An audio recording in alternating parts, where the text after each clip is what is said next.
John Aaron and Ned Stark were good men, honorable men. But they disdained the game and those who played. You enjoy the game. I do. Last thing I expected. And you play it well. I'd like to keep playing it.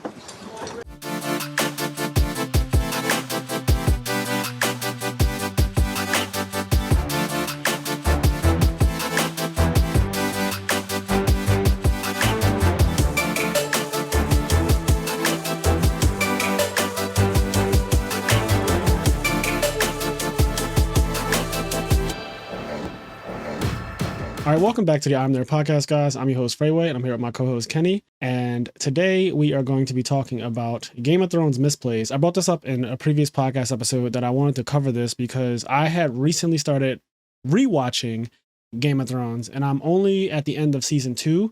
I actually slowed down so that way I could do this episode as like a part 1 of Game of Thrones Misplays because there are a ton of them throughout the course of the show.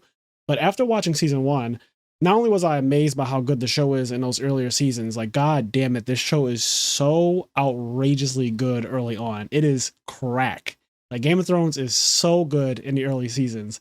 So after season 1 and seeing all the misplays and stuff, I started to write them down. And I started thinking, man, this could be an entire podcast episode because technically this is called Game of Thrones and it really is a game. Like, and they mentioned the game many times throughout the show, which I think is pretty cool. They mentioned it a lot in the earlier part though. Obviously, if you're looking at this on Patreon, you will see that I have that famous Cersei quote, when you play the Game of Thrones, you win or you die, there is no middle ground.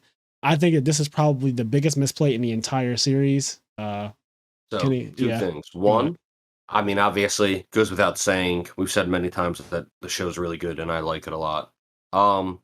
It's probably the show, not counting shows not counting shows where you can just throw on any random episode and watch it whenever, like Seinfeld. Yeah. Not counting like random episode shows, shows where you like are kind of you watch it through. It's definitely, I think, the TV show I've seen the most. Yes.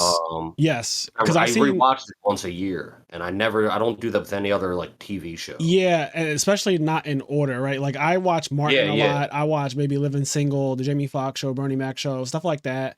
To go to sleep. But you watch it randomly. It's like in random episodes, like not in order. Yeah, because it's an anthology anyway. Like most sitcoms are anthologies, so they're just kind of like one episode can stand alone from every other episode. Sometimes they have an overarching season story, but you know, you can just watch a random episode and it'd be whatever. But Game of Thrones, it would be weird to watch season 7, episode 3, and then go and watch season 1, episode 2. Yeah, that would just be really strange and jarring. Like, who's alive right now? How old are they?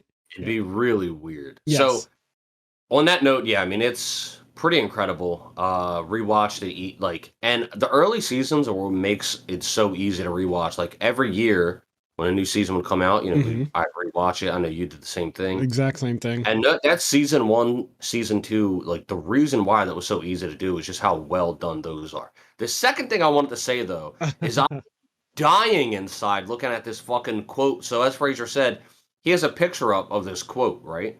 I don't fucking care about the quote anymore. What is www.magicalquote.com? This fucking picture is watermarked by magicalquote.com, and is this the iFunny of quotes? Like, what is this? I literally didn't even notice that until you just said it. I grabbed this. I typed in when you play the Game of Thrones, and then Google autofilled the rest of it because it knows this is probably the most famous quote from the show. And I just found a random picture of Cersei saying this quote on the side. And yeah, magicalquote.com is just there. If you're seeing us on Patreon, you can actually see what he's talking about. But I don't know what the fuck that rant's about. But yeah, I don't know why you even need magicalquote.com because this is taken from an HBO show. Like, it has nothing to do with that website. Like, I assume that this is a website where you probably go to get quotes. But like... Yeah, I guess it's just a shitty website where they have...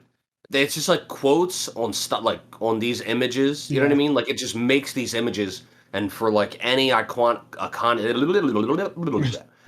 any iconic quote from any show or movie, and like you can go to Magical Quote, and they're like, we already have an image for you, so you can post it on your Facebook. I imagine at that website, probably if I go to like C and I go to Cersei, it'll just have everything she's ever said, like all the big things that she's ever said there. That's what I imagine magicalquote.com would do.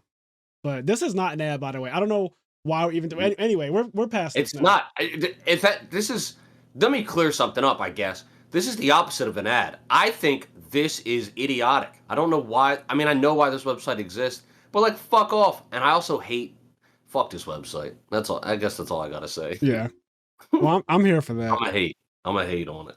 All right. So I guess let's just get started with season 1. And we're going to be jumping all over as far as season 1 and season 2 goes. So I condensed this list down. This list is technically only stuff that I noticed in seasons 1 and 2. You guys feel free to, if we miss anything, there's a lot of misplays and there's a lot of subjective ones. There's a lot of ones that you may be, it's kind of a misplay, but at the same time, it's like, how could the person have known it would be this bad? Or how could the person have even realized that this was going, you know, I guess what I said the first time, like, how could they even know it was going to end up going so far south? Some of the misplays that people make in the show, and some of them aren't really fair, even though they might be a misplay, is like, for example, a lot of people hate on Sansa, me included, because of a lot of things that she's done in season 1. Like, for example, when Arya got into that spat with Joffrey and he started swinging his actual sword at the Butcher Boy with a wooden stick, and she lied, like Sansa lied when she said, I didn't see what happened, basically, but she blatantly saw exactly what happened. Like, Joffrey came up being a bully with his fucking actual, probably Valyrian steel sword, trying to fight the Butcher's Boy who didn't have a real weapon. The Butcher was like, yo, we're playing at swords, like, we don't have real weapons. He's like, pick up your weapon right now, I'm the king, or I'm the prince. So, stuff like that, like, that's a misplay on Sansa's part, like, not backing her family, but at the same time, she's a child who's being pressured, and she's in love with Joffrey. You know, she thinks Joffrey's this great person in the beginning of the show, and that soon gets cracked. Not only that, like, it is the royal family. Yes. So, like, you could, as much as, you know, it's like, yeah, you gotta stick by your family. You also gotta look at it on the other end, like, wouldn't it also arguably be a misplay for her to speak out against the royal family? You know what I mean? Like, yes, it could go either way. Yeah. And the other misplay that it could be subjective, but I also feel like it's kind of unfair to consider it a full-on misplay is, again, they used her to write that letter to Robb Stark, right, when he was in open rebellion against the crown, and it's her handwriting. We don't see that letter until the end of the show. That letter comes when Arya pulls it on Sansa at the end of the fucking show, like season 7, I believe it is. Season 7, like one of the last episodes when I think Littlefinger actually gets killed.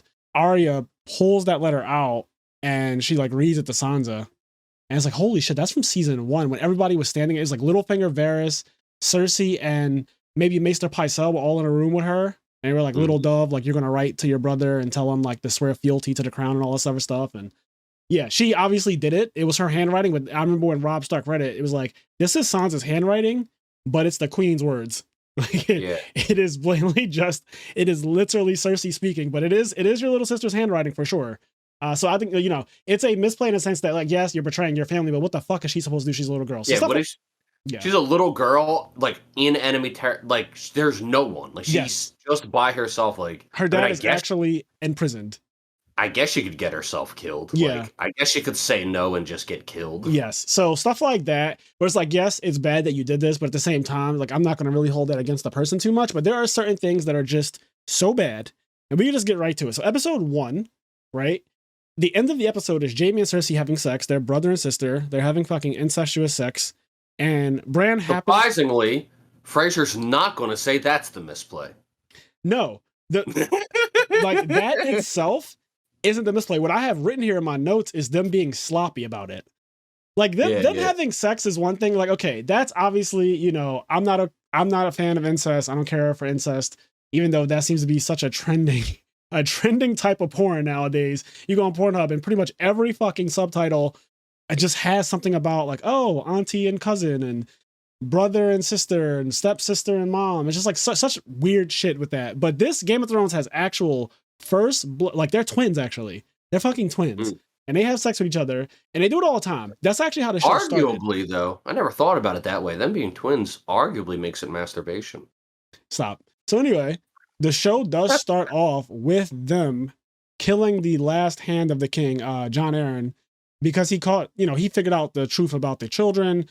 He knew that they were sleeping with each other, that Jaime and Cersei were sleeping with each other. So that's like the premise of essentially the entire Game of Thrones storyline to begin with. That's what kind of gets the ball rolling, because there was peace before this. Like, before episode 1 of Game of Thrones, there was like 17 years of peace, I think, something like that, after Robert's Rebellion. So there's a period where there's just no fighting. Everything is at peace. The world is just fine. It's summertime too.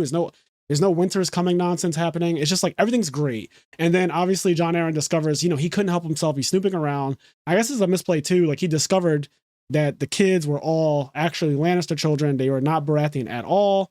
And he confronts Cersei about it, or basically lets her know that he knows, and then she kills him. And they ended up getting caught by Bran in episode 1. And it's like, okay, they got caught in a place that they probably didn't imagine they would ever get caught, right? Like they were in a tower pretty high up, and it looked like the tower, if you looked at the room, it was pretty destroyed. Like it didn't look like it was in use. No one would naturally be looking at them in that area, especially from the window of all places. So it's an unnatural place to get caught. But my thing is that I still consider this to be a misplay because they couldn't hold having incestuous sex for like 1 week. They were in Winterfell for like a week, and they just couldn't help themselves. Like you guys just had to fuck in Winterfell. I guess it's probably the thrill of it for them. But they get caught. You know what I think? I think that, and as far as I know, this is never blatantly said. And what I think is Cersei. Like I think Jaime could have held out. I think Cersei was like such a bitch and like so in her mood because obviously she knows her husband doesn't love her, and they're in the north. And he's going down to visit his, the girl that he was in love with, and he's like visiting her grave and shit. And so Cersei was like, you know what, man, fuck this. Like my husband is cheating on me in quotes, even though he's not, but like is emotionally or whatever. Yeah, and some people consider that. I'm gonna go get laid, and that's what she did. Yeah, you know what? And I never thought about it like that. Like her husband, I keep forgetting that Robert Baratheon is even her husband for real because they literally don't like each other. And there's this one really cool scene where they talk to each other in season 1. It's one of my favorite scenes, actually. Yeah, they have a heart to heart. It's a really good scene. The one where she's talking about how she used to admire him. Yep. She said, I thought that you were the best thing ever. You were beautiful. He was muscular. He was tall, handsome. Like, and then she found the truth out about him. He was a whore, right? And then he also is abusive. He's physically abusive. He punched her at one point during season 1. And there was this one comment that they made to each other during that conversation. Is one, like, again, this is one of the best conversations in Game of Thrones to me, is when she says, was there ever a time for us? And ever, like, she means, was there ever a time where me and you could have legitimately been in love and this could have just worked out? And he looks up at her and it's a long ass pause and he says no. And she kind of nods her head like, yeah, I agree. And it's really, there's this sadness in both of them because he wanted Lyanna Stark and she she only knew Jaime. Like that's just who she's always loved. Yeah. As weird as that is. Interesting is, she only knew Jaime, but at least based on the conversation, right? She tried. Yes. Like you would think she tried to be like, okay, like this will work because the way she thought about him, but didn't. Yeah, and another thing that happened is that Cersei used to be a fan of Rhaegar Targaryen. She was actually supposed to be married to him. This is some stuff before Game of Thrones, so like you'd have to just do your research or read the books about it. But Cersei was supposed to marry Rhaegar Targaryen, Daenerys' older brother, who got killed by Robert Baratheon, and that went south. And then she ends up marrying Robert Baratheon, which is not exactly who she wanted to marry. But it was like, okay, if I have to marry somebody, not only is he the king and I'll be the queen, but he's also, at the time when he won the war, he was in tip-top shape. You imagine, like, he was tall, six-pack, everything. When we see Robert Baratheon in episode 1, he's fat. And I think that they actually make a joke about it immediately. They do. Yeah, like, you've gotten fat. And then I think that Ned doesn't say anything back. He kind of looks down at his gut. He looks down at Robert Baratheon's gut after Robert Baratheon calls him fat.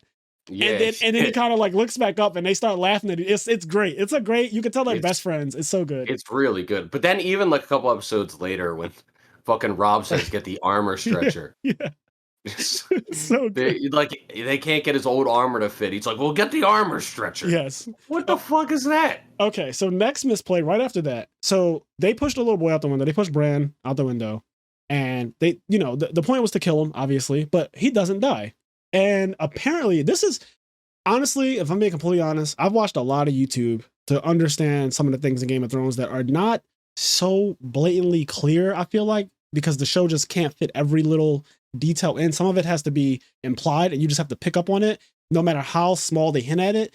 But a lot of people don't know who actually paid the assassin to have Bran killed after he's in a coma. So the next episode 2, somebody comes to murder Bran while he's in a coma.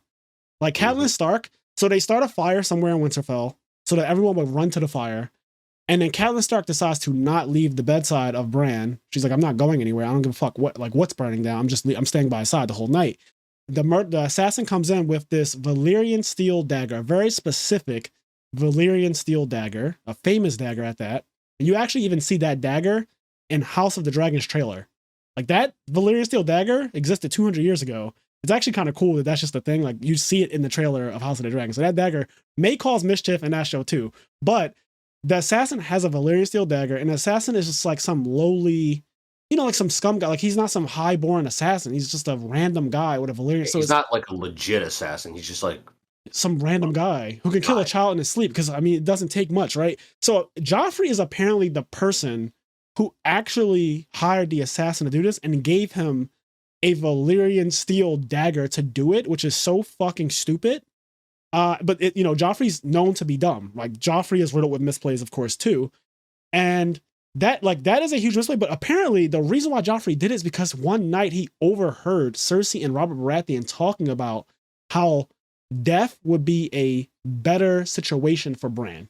How death would be a kinder end to him, as opposed to being a cripple or being a vegetable. So that's literally the reason why Joffrey took it upon himself to hire someone to kill Bran, which is so sadistic and fucked up for a kid. Because remember, Joffrey is technically like a young teenager season 1. He's not very old. For him to think like that after hearing a conversation between his mom and dad, or his suspected dad, for him to hear that conversation and say, you know what, I'll do it because their hands are tied. My parents can't kill him, but I'll kill him, is so ridiculous. But yes, Joffrey is the one who did it. And that's a huge misplay, because then that causes Catelyn later on to apprehend Tyrion without consulting anyone. She didn't consult her husband, Ned Stark, who's the Hand of the King at the time. He's all the way in King's Landing. She just sees him at a tavern one day at an inn, and she apprehends Tyrion. He's a Lannister. He's very highborn. Like he's one of the richest at the time, the richest family, and she fucking takes him in, which causes more problems. It's pretty incredible. Yes. So all of this happens from Bran being pushed out the window into Joffrey thinking that it's okay to try to kill Bran because he overheard his parents talking about how death would be a kinder thing for him. Then that goes into Catelyn finding out that the Valyrian steel dagger belonged to Tyrion Lannister from Littlefinger, who Littlefinger's playing his own games, right? So he's doing stuff to sow chaos.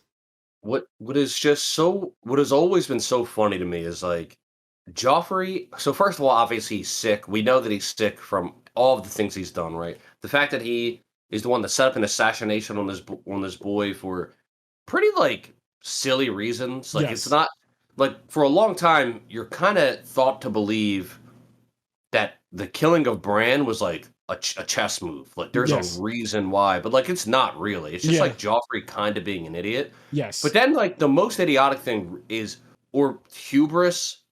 Why would he why he could have killed him with any knife. Yes. Like it could have been a steak knife. Like it didn't need to be that dagger. It's crazy because it's a Valyrian steel dagger, and it's such a specific dagger where Littlefinger lost it against Tyrion Lannister in some kind. At a tourney he lost it against Tyrion betting. They were betting and he lost it to him. And so Littlefinger puts that little bug in Catelyn's ear.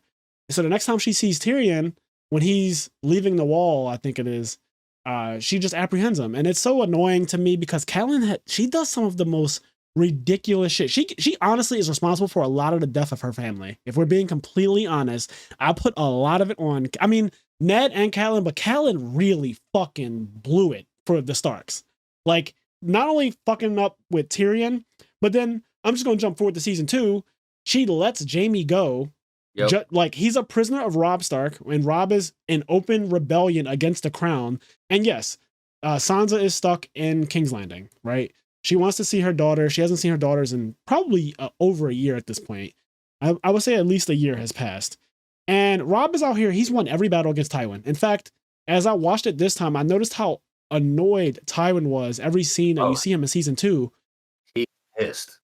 He keeps on mentioning how Robb hasn't lost a battle. They drive that point home, and Arya is there, and she keeps overhearing him say how the young wolf, he's never lost a battle, and he's getting more and more brazen, and you can't tell him anything. He'll go for everything. Like he feels like he has nothing to lose because every time he does something daring, he ends up winning with it. And Tywin, who's older and much more seasoned in war, is like, I wouldn't have made that move, but it worked. But that move was probably still a little too out there. You know what I mean? Like, yeah. You heavy storm one card against a stun deck, and like it got there. Like, yes, you ended up winning that game, but that could have easily gone wrong if your opponent just after that set 4. But he happened to have all monsters. He set 1 because he had all monsters, not because he was trying to play around heavy or whatever. So it's just like stuff like that is really annoying for Tywin, and it's all like Catelyn just causes a lot of it. She lets Jaime go, which has crazy ramifications later on, because without having Jaime, now Tywin is free, essentially, to do the crazy shit he wants to do. The reason why he was holding back is because they had Jaime Lannister captive. You know what I mean? Like the same way when Tyrion was held captive, he was like, yo, I'm going to start a war about this. He's like, what did I do? Like Jaime, when he first sees this, you first see Tywin at the end of season 1, and he's cutting open a lamb or a sheep or something like that, a goat. No, it's an elk. It's because it's literally symbolism. A stag, yeah. Yes, because it's symbolism with the Baratheon. Yes, because they say that every season Tywin is killing the exact family like sigil, right? So season 1 he's killing a stag, and then season 2 he's killing another animal, and it goes on like that. But it's really annoying because as he's skinning this fucking stag, he tells Jaime, we can't let Tyrion be captive because it'll make us look weak as a house. Yep. And family is all that matters. He's trying to instill these things into him. Like, one day I'm going to die. One day you're going to die. Your sister's going to die. All of us are going to die. And what's left is legacy. Like, family legacy is all that matters. So he's trying to instill into Jaime how important it is that your family can't look weak. So he starts a fucking war over Tyrion, essentially. Like, I'm going to war about this because we can't just have our son, even though he is the lowest of us, right? Like, they hate Tyrion. Yeah. But still, he's still a Lannister, right? And no matter what, that's why Tywin's a real one. Tywin's great. Tywin is a real one. Tywin has very few misplays, honestly, and his come later, so it'll be probably in part 2 of this Game of Thrones misplays series. But Tywin's misplays obviously come later on. We'll talk about that. But I think he's pretty decent seasons 1 and 2. Like, he ends up winning a war and everything. Like, he's great. Like, he's phenomenal. He finds a way when there really is no way. I mean, he fucking basically bitch smacks. He puts Joffrey and Cersei in their place. Yes. Because this, when Cersei's talking shit and Tywin's just like, because one of the biggest missteps in the series is the killing of Ned. Yes. Ned made his mistakes, but the fact that they beheaded Ned was a huge, like, that set so many events into like motion. Even though events were in motion, that's one of those things that accelerated them and like made them worse. And Tywin's like, what the fuck is wrong? Like, control your kid. Like, what the fuck is wrong with you? Yeah, like, he's still your child. You can't control him. And then she's like, why don't you try? And he said, that's precisely what I'm going to do. Yeah, and he does. Yes. So I love that. You know what's interesting, though? You said one of the misplays that they killed Ned. I think about this often, right? It's a hypothetical. But I was thinking that, honestly, if I'm being completely honest, I think that Joffrey kind of lucked out. Because I think that if Ned didn't get killed, and they let him actually take the black, right? Because that the alternative for Ned was he was going to give up all his lands and titles, and he was going to take the black, right? That was the alternative. It was either death or that. If Ned would have been sent back to the north, I 100% think they would have just went to war with King's Landing. I think that it would have just been Ned going to war against the Lannisters. I don't think Ned would have took the black, if I'm being honest. I think that once Ned would have got back to safety, like back to the north, like the north rallies behind the north. You know what I mean? Like, they don't. Yeah. They're their own, and they kind of drive that point home in Game of Thrones a lot. And obviously, this is what I'm saying is hypothetical, because Ned is a very honorable man. Even though I think that under the circumstances of knowing that Joffrey is not the rightful heir to the throne, knowing that Cersei ripped up the king's words and all that stuff, like, knowing all the treachery that happened, he got stabbed in the back of his leg while fighting against Jaime. So much, he went through so much. I think that he would have just been fed up. And if they would have gave him the opportunity to go back to the north, I just don't think there's a fucking world where Ned Stark lives the rest of his days taking the black. I just don't see it. I 100% think his sons, Robb Stark, Jon Snow, and all of them would have been like, yo, call your banners. Same thing Robb did. Call all your banners. We're fucking going to war about this. Like, fuck them. I do think that's possible, and maybe something that would eventually. I think the only thing that like one of the things that drives up. Obviously, there's the thing that Ned has honor, or maybe he just wouldn't do that. Yeah. Which I think, kind of like you, it's maybe a coin flip whether or not what route he would go in that situation. Like I could see him being like, well, with all these other situations, like my honor dictates to say I have to do this war or whatever. Right. But I think the one big stone in that plan would be the Night's Watch themselves. As much as like they're in the north and have like a respect for the Stark House, I think they care about their mission so much more. They're like, all that shit doesn't matter. Yeah, like, no, the you're north right. is where the war is. You are 100% right about that. I don't think that he would ever get to Castle Black, though, is what I'm saying. You know Castle Black. Winterfell is on the way to Castle Black. I'm saying that if they actually tried to ship Ned to the north, I don't think Ned would have made it to take the Black. Like, I don't think he would have. So in season 2, one of the first things that Tyrion does as Hand of the King, which is Tyrion plays so fucking amazing in season 2. God damn it. He's so good in season 2. One of the things that Tyrion does as Hand of the King is Janos Slynt, the guy who owns the Gold Cloaks. He's like the leader of the Gold Cloaks. The first thing he does is say, so you stabbed Ned in the back. And he was like, I didn't do any such thing. I did what I followed the crown, right? Like, he's like, well, who paid you or whatever? He's like, oh yeah, like Joffrey and them, they paid me. And he was like, oh, poor Ned, he didn't know that you already paid. And it was just like this whole thing. And eventually, at the end of the conversation, Tyrion has Janos Slynt sent to the wall. Like, he makes him take the Black. And later on, that the guy pees on himself, like in the later season when they're under fire by the wildlings. But Janos Slynt is like a piece of trash. And he ships him to Castle Black to take the Black. I think that just would not have happened with Ned. I just think Ned would not have made it to Castle Black. I think 100% that man would have got to Winterfell. And whoever would have been either escorting him or like something would have happened where Ned would have been back in Winterfell and all his banners would have came up and it'd have been like, yo, because here's the issue. The only issue with my plan, obviously, is that they still have Sansa and Arya. But I think that's also fire for why he would not just accept living his life in the wall, like on the wall. I think that, them having his 2 daughters is enough to go to war for. So yeah, it's definitely tricky. I think it would be a really cool thing though to see hypotheticals like that play out. Where starting from season 1, just having a different variation of the storyline where Joffrey doesn't kill Ned and he lets him supposedly take the Black, and then Ned rallies up the banners and everything. That would be just cool. Just anyway. All right, so Ned has a lot of misplays in season 1, and the biggest one is just him finding out about Cersei and Jaime and the 3 children being actual full Lannister, born of incest.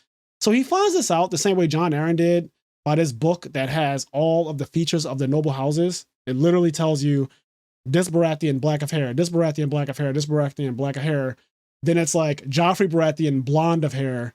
And then he stops and he looks, and we're supposed to understand in a world of Game of Thrones, George R. R. Martin's genetics are very simple sometimes. But basically, Baratheons, they just overwrite any other trait. So if somebody breeds with a Baratheon, that trait just overwrites it. And Joffrey technically should have the same exact hair color as Robert Baratheon. So that's how it's supposed to go according to this book. And stuff like the Targaryens are easy to overwrite, which is why they don't like to mix with anything else. Targaryens like to be incestuous. That's their custom. But when they do mix, typically they lose the blonde, like the crazy silver hair that they have. That goes away when they mix with any other person. So any other type of person. For example, Jon Snow is actually half Targaryen. Rhaegar Targaryen is Jon Snow's father, but Lyanna Stark is his mother. Lyanna Starks have black hair typically, and that's the kind of hair that Jon has, jet black hair. You could not tell he's a Targaryen at all by looking at him, which worked to Ned's benefit about lying about where he came from. So the genetics in Game of Thrones work that way. Anyway, Ned finds out, and the first thing he does with this information is crazy. Instead of like, he sends it to Stannis Baratheon, right? Which is, I'm glad that he did do that, because that gives Stannis Baratheon like a real feel like, okay, the throne really does belong to me. Like, yeah. You know what I mean? Like the throne, because if the children were actually Robert Baratheons, then like, sure, Robert dies, Joffrey's the king. That would just be natural. But the fact that Ned wrote the letter to Stannis and told him, hey, those children aren't actually your brothers, that's huge. That causes the whole War of the Five Kings. So this is a huge misplay because he goes into the Godswood area, like where they go to pray and stuff like that. And he has this private conversation with Cersei. And he's like, I don't want the blood to be on my hands. I'm going to tell Robert when he comes back from hunting, and I need you to go because he's going to follow you to the ends of the earth. You know, he'll never stop. You're going to live the rest of your days on a run, take your children and as many men as you can muster or whatever, and just go like flee the entire continent, like leave Westeros, go to Essos, basically. Like you have to do the same thing Daenerys Targaryen is doing. And she gets up and tells him, you know, when you play the Game of Thrones, you either win or you die. There's no middle ground. And yeah, he says, I think Ned even says something about, I won't have the blood on my hands, but he also says something about Robert's wrath knows no bounds. And she said, what if my wrath? Yeah. Like, what if my, you know what I mean? Like, what if my wrath? She says, so that to me was a threat. And when she said, like, what of my, I don't know the exact words, but it was something like that. Yeah. It's a threat though. And it's not like a concealed threat either. It's a very blatant No, it's threat. It's a blatant threat. It's weird. Sometimes you got to think, and it's one of the best parts of watching a show. Sometimes, if the show's written well, sometimes it's the worst part of watching a show. But when you're watching something, you're like, why the fuck would you do? I would never do that. Yeah. Why would you do that way? And in the case of Game of Thrones, a lot of times it makes it really great, and it adds to the drama, and it's well written, and you can piece together. But in bad shows, you're like, this is just bad. But anyway, it's like, what's cool is that we can explore Ned's character a little bit. This is exactly who Ned is, though. Yeah. Because Ned literally doesn't want to see what he knows Robert will do if he found out that those children were all Lannisters. He would kill. So, to put it bluntly, he would kill all 3 kids, kill Cersei and Jaime, and probably just kill the rest of the fucking. Like, if we're being honest, because of the way he treated the Targaryens over Lyanna, who that whole thing is wild to me because he never even really got to meet and love Lyanna, but he was like obsessed with her. That whole thing is strange to me. So what he did over Lyanna Stark is wild. Imagine what he would do if he found out that all of his children, because he would be made a laughingstock of the realm. Like once that news spread while he was alive, God forbid, Robert Baratheon, the man who was going to kill a child girl because she was a Targaryen and he hated them that much, he wanted to exterminate literally all of them, like all of them, genocide, all Targaryens, including Jon Snow. If he knew that Jon Snow was a Targaryen, he would have killed them, which is why Ned had to lie. So that's how serious it is with Robert's wrath.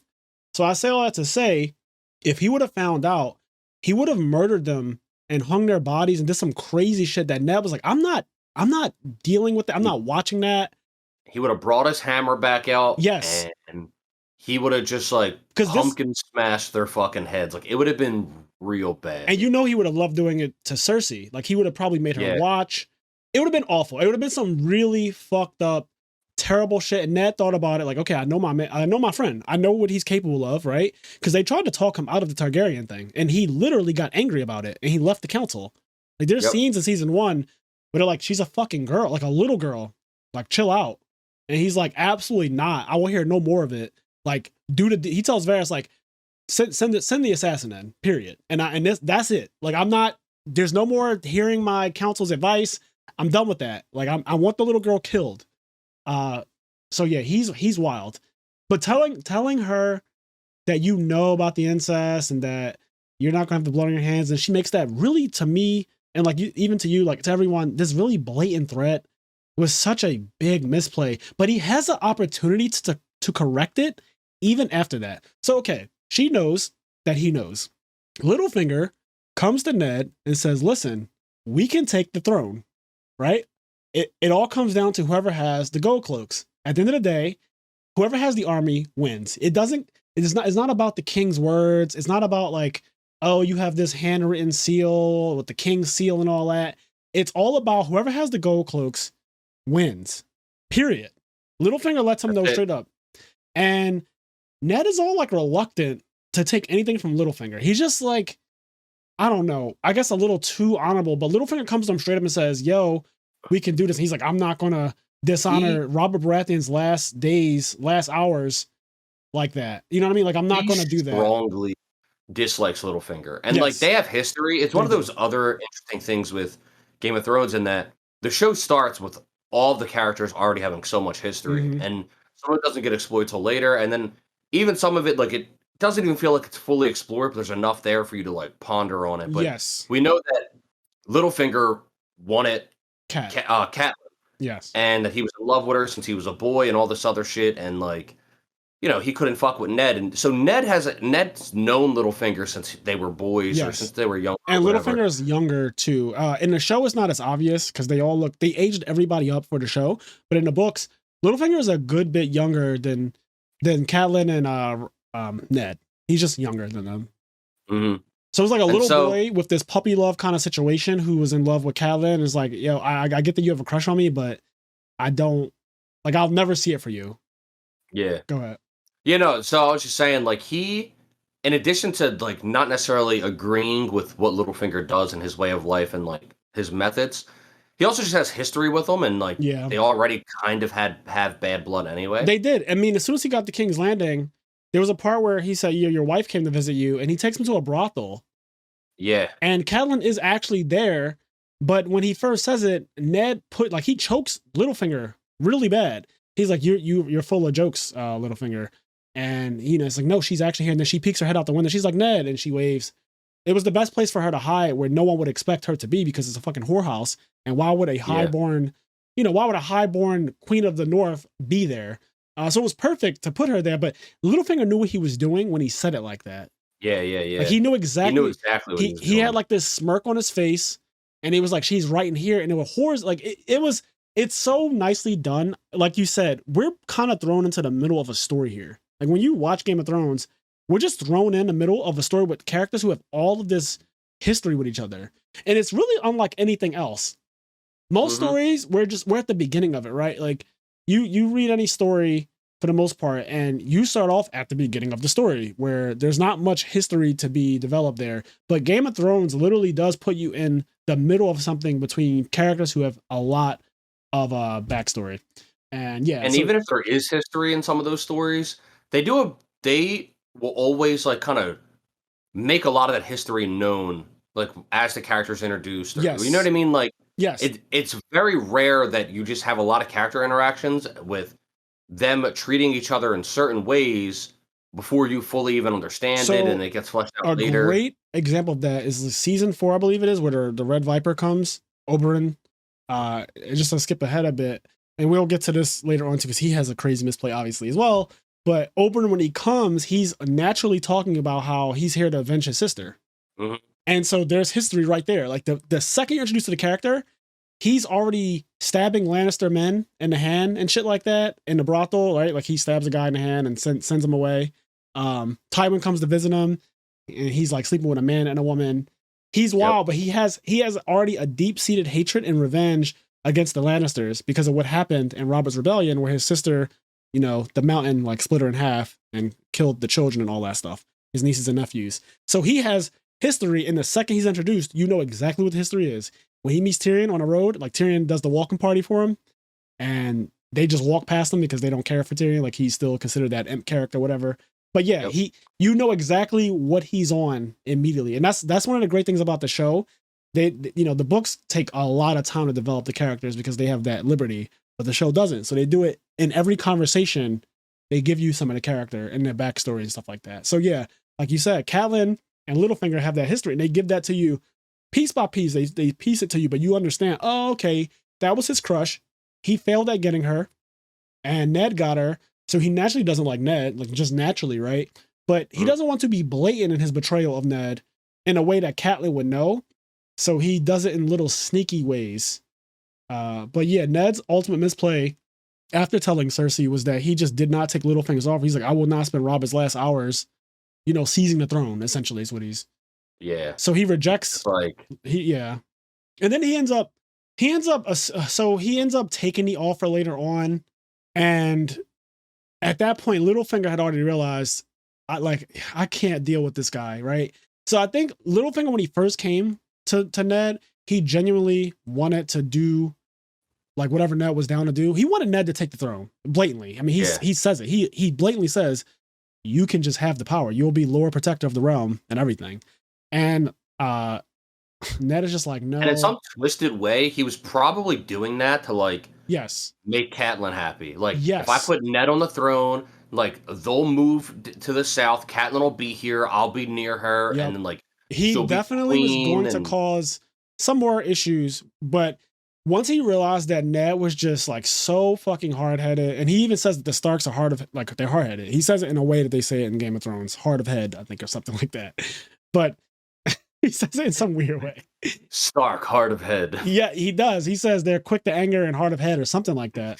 But yes, Tarzan. Exactly. So yeah, he realizes that Ned is one of those people that you can't. I think ultimately what it is, you know what I really think it is? Ned can't be controlled. Yeah. At the end of the day, Ned actually can't be controlled, and that just turns Littlefinger off. Littlefinger actually doesn't like anybody that he can't control. That's just not his cup of tea. That does not work for him.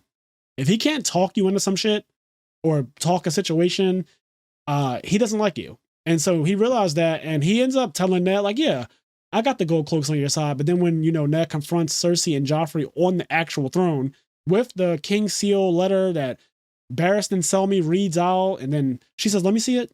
And then she rips it up. She says, we have a new king now. And then, Ned's like, okay, well, fuck it. I agree. Me and Littlefinger are in cahoots now. So he's like, all right, do it. And the gold cloaks all like ready themselves. And then they just start killing Ned's men instead. And it's like this big shock. When you're first watching it, it comes out. I mean, it really does come out of nowhere because Peter Baelish comes up behind him and he says, I told you never to trust me, and has the knife to his throat. So that whole thing, it's really Ned's fault. Like, Ned just caused a lot of problems. And it sucks. But it is interesting. Yeah. Like you said, you see his character in his mistakes. It's not one of those situations where it's like, the writing is so bad, this is stupid, you would never do it this way. Yes. It's a situation where the writing's actually really good, because even though he does things that I would never do, and he does them in a way that I would never do that I think are kind of stupid, the way he does them really gives you insight into, like, this is the kind of person he is. Yes, you could justify him, honestly. Yeah. And like, it's you could justify it. Yeah. I'm not exact. Yeah, it's one of those things. They're misplays, and they're pretty bad. Watching it, right? On the outside looking in, they're pretty bad. Telling Cersei, not heeding her threat, because it was a threat. I think we both agree now. It is blatantly just a threat, what she said. Not heeding her threat, not taking her seriously, rejecting Littlefinger when he first came with the offer to seize the throne, right? And then later on trying to do it when it's like, now it's too late, bro. Like, I'm good on this now. So Ned caused a lot of issues for his family. Catelyn caused a lot of issues because when she captured Tyrion and then essentially took him to her sister in the Vale, trying to have him executed, when she did that caused issues too, because Ned actually took. So one of the cool things about watching the show again, I noticed that Ned said that she didn't do anything that I didn't tell her to do, but that's a lie. He says that, but that's not actually the truth. He didn't even know that she was going to do some shit like that. Like, he had no idea. So when she did it, and they come to Ned like, your wife, like, captured fucking Tyrion Lannister. Like, she has to release him. Like, she has to release him right now, Ned. Like, I think Robert talks to him, like, yo, we can't do this. And he says she didn't do anything that I didn't tell her to do. Mm-hmm. But he's saying that so that he's just saying that to protect his wife. Yeah, so it doesn't look like he doesn't have control over his family, because that looks bad, right? Like, if your family's just out here wilding and doing shit, and you're the head of the household and you're not in control, it's like, well, what the fuck? So he says that, and I was like, oh, that's actually kind of cool that he says that, but he didn't know that even happened. Like, he heard that news the same time they heard it. Yeah. And he immediately took up for his family. So I thought that was just a really cool thing about him as a character. Okay, so we got a lot more to cover here. So I want to get into Robb Stark. So Ned's son, he rallies up the North, and they're like, there's no king like the King of the North. We're no longer under the thumb of the Seven Kingdoms and Joffrey Baratheon. Fuck that shit. We're rallying behind Robb Stark. It's the only king that we know. And they decide to go on open rebellion. This is not something new for the North. They've done this before. That's kind of how the Targaryens line ended. But yeah, so the North rallies up behind Robb. Robb makes a lot of mistakes. So early on, he needs to use this bridge that the Freys have, the twins, like the Twin Towers, and they have this bridge that was needed for him to win a battle against Tywin. It was super imperative that he uses this bridge. Otherwise, to go around it would have taken so long, and then everything would have fell apart with their little trick plan that they did to capture Jaime. Yep. So he uses this bridge, but in order to use the bridge, there were like a couple criteria, and one of them was that he would marry one of the Frey girls. So he accepts, even though in season 1, I like that they do this thing where they show the Frey girls and they're all ugly. Yep. They also show Walder Frey, who's pretty ugly too. They show the boys. All of the Freys are ugly. They look like mice. Like, all of them, like, kind of they kind of have a rat thing going, and they actually allude to that later on when Bran is telling the story. Or I think Asha, somebody's telling a story about the Rat King and how being served the pie and all that stuff, and the children. Yeah. So they allude to the phrase "looking like rats," and they actually do. Like the actors they cast from, no offense, but like all offense, they look like fucking rats. And anyway, Robb is supposed to marry one of them as a way to like use this bridge. Even though Walder Frey already swore fealty to Winterfell and to Ned, but he still strong arms Robb, which is so funny. Like he's like, yo, Catelyn's like, yo, you swore fealty to my husband. Like, what the fuck? Like, why do I have to bargain with you for something that should just come naturally? He's like, I ain't trying to hear that. Like, you Starks look down on, he said, you Starks look down on me all the time. So I mean, yeah. He like, what's interesting is that he, in a way, obviously it does come back to bite him, right? It ends up being like him turning on House Stark and everything he does is bad for him later. But in a way, like it does show, like, yeah, I swore fealty, but like, what does it matter? Like, yeah. Unless are you gonna go to war with me right now too? Yeah, like, you gotta take my demands. Yeah, and he basically did say something like that. Like they kind of alluded to, there was kind of an aggressive comment made about how they could just like storm, but like you can't actually take the twins. You just can't. Like it's just not like the Vale is probably the hardest to impregnate, but the twins are also really difficult. You'd lose a lot of men trying to storm the twins because of the way it's set up with the water and like it's a bridge and everything. You would just lose a lot of men. Even if you did take it, it would not be worth it. So Walder Frey knows that he has the Starks by the balls, and all he wants really is just to have one of his children get a little closer to the throne. Essentially is what's happening, right? Like getting a Frey to marry a Stark. The Starks are very close to the throne. Like that's a big step up in like the power politics of the world. Yes, the Baratheons and the Starks are essentially the two big houses in the beginning of the show, right? Like the Baratheons literally are the king, right? Like the king is a Baratheon, and then the hand of the king is a fucking Stark for most of season 1. So being a Stark is really big, and they're like, yo, this is closer to the throne. The closer you get, the more power you have and all that stuff. So Walder Frey is trying to sow that seed. Anyway, later on, season 2, Robb ends up sleeping with this random nurse that he meets while he's out at war. Just this random fucking nurse. She's hot, don't get me wrong. Like, she's cool and everything. In the books, her name is Jane Westerling. And I forget what her name is in the show, but they end up having grief sex. Like, literally, she tells him a story about how her little brother was drowning and she saved his life, or somebody saved his life, and that made her want to be a nurse, essentially, is what she said. Like, that's long story short. He loves her after being around for a while. She's like this super caring person. She also is highborn, but she does things that highborn children would never do. Like, she gets down and dirty. She sawed off somebody's leg because she knows that if it spread, he would die and stuff like that. So she's willing to do exactly what needs to be done. He admires her is what I'm getting at. He admires her, and she's also beautiful. So it's like a double whammy. And she's also foreign. For what it's worth, she's foreign, right? Like, she's from Volantis, she says. So she's foreign. Men love foreign chicks for whatever reason. That's the thing. Well, you need a little spice. You need a little something different. Yeah, she's a little tan. She got a little tan in her. She got a little melanin. And yeah, so he falls for her. And he literally says, I don't want to marry the Frey girl. They have grief sex. And here's the thing. I don't know if they blatantly say this in the show, but in the books, the reason why he marries her is because he gets her pregnant. And, yeah. I think they do. I don't know if they blatantly say it, but they 1,000,000% at minimum allude to it. That it's like an honor thing. The fact that he got her pregnant is why he's marrying her. Yeah, they do kind of let us allude to it at the very least in the show. Yes, so it is a big part of the book and in the show, and I didn't get there yet. They didn't marry. I'm on season 2, episode 10, so I just finished season 2. And so where I'm at, they're not actually married yet. They just had sex though. And so now they're in a relationship basically, right? And she gets pregnant and he doesn't want to, dishonor her, so he marries her, but that just breaks the vow with Walder Frey. That is actually not the only reason why Walder Frey turns on Robb Stark though. He actually turns on Robb Stark because he realizes that the Starks start losing. So Walder Frey will go wherever the wind is blowing. And at the time when he first was willing to accept Robb Stark's deal, it was because Robb was winning. Like, Robb was doing a good job. And it was like, okay, I'm down for this. Like, you know, this is the winning side. But what ends up happening is Jaime Lannister gets freed by fucking Catelyn. Rickon and Bran are thought to be burned alive.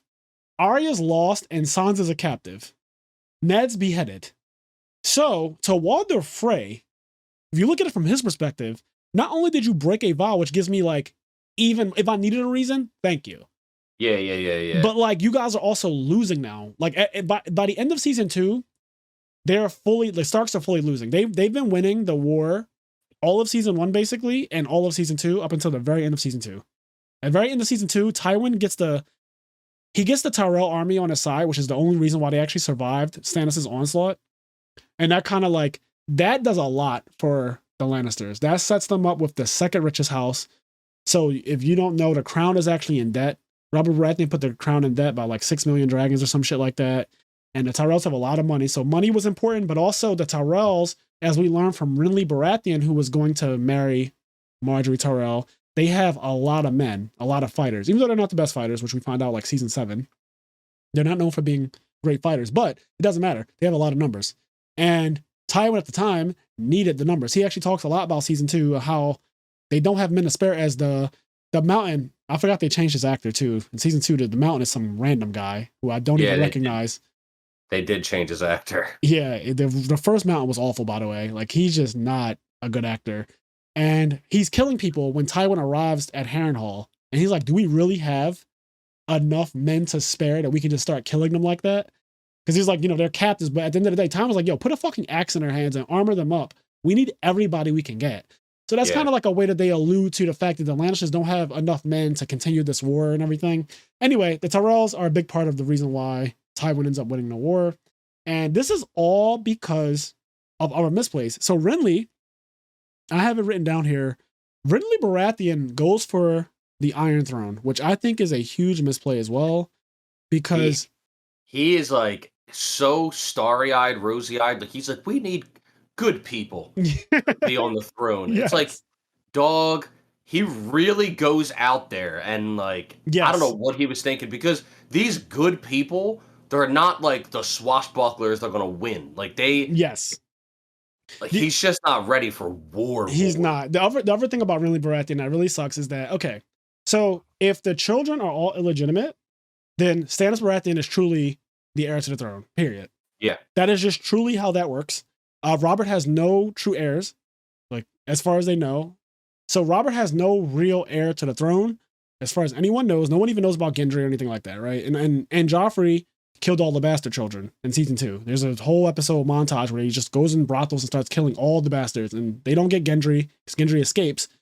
But so the point is that Stannis, from Stannis' perspective and from everyone else's perspective, Stannis is the true heir to the Iron Throne. Renly is the younger brother. He's the youngest Baratheon brother. And he just decides on a whim that he just wants to have the fucking Iron Throne because he thinks that Stannis is cold and no one will like him, which is true, but that's just not how that works. Like, it's really not. It's just not. And the problem with this is, the reason why it's such a huge misplay is because he takes armies that would be sworn to Stannis. He takes those men for his own little cause, and he plays at war. He's having 20s and shit.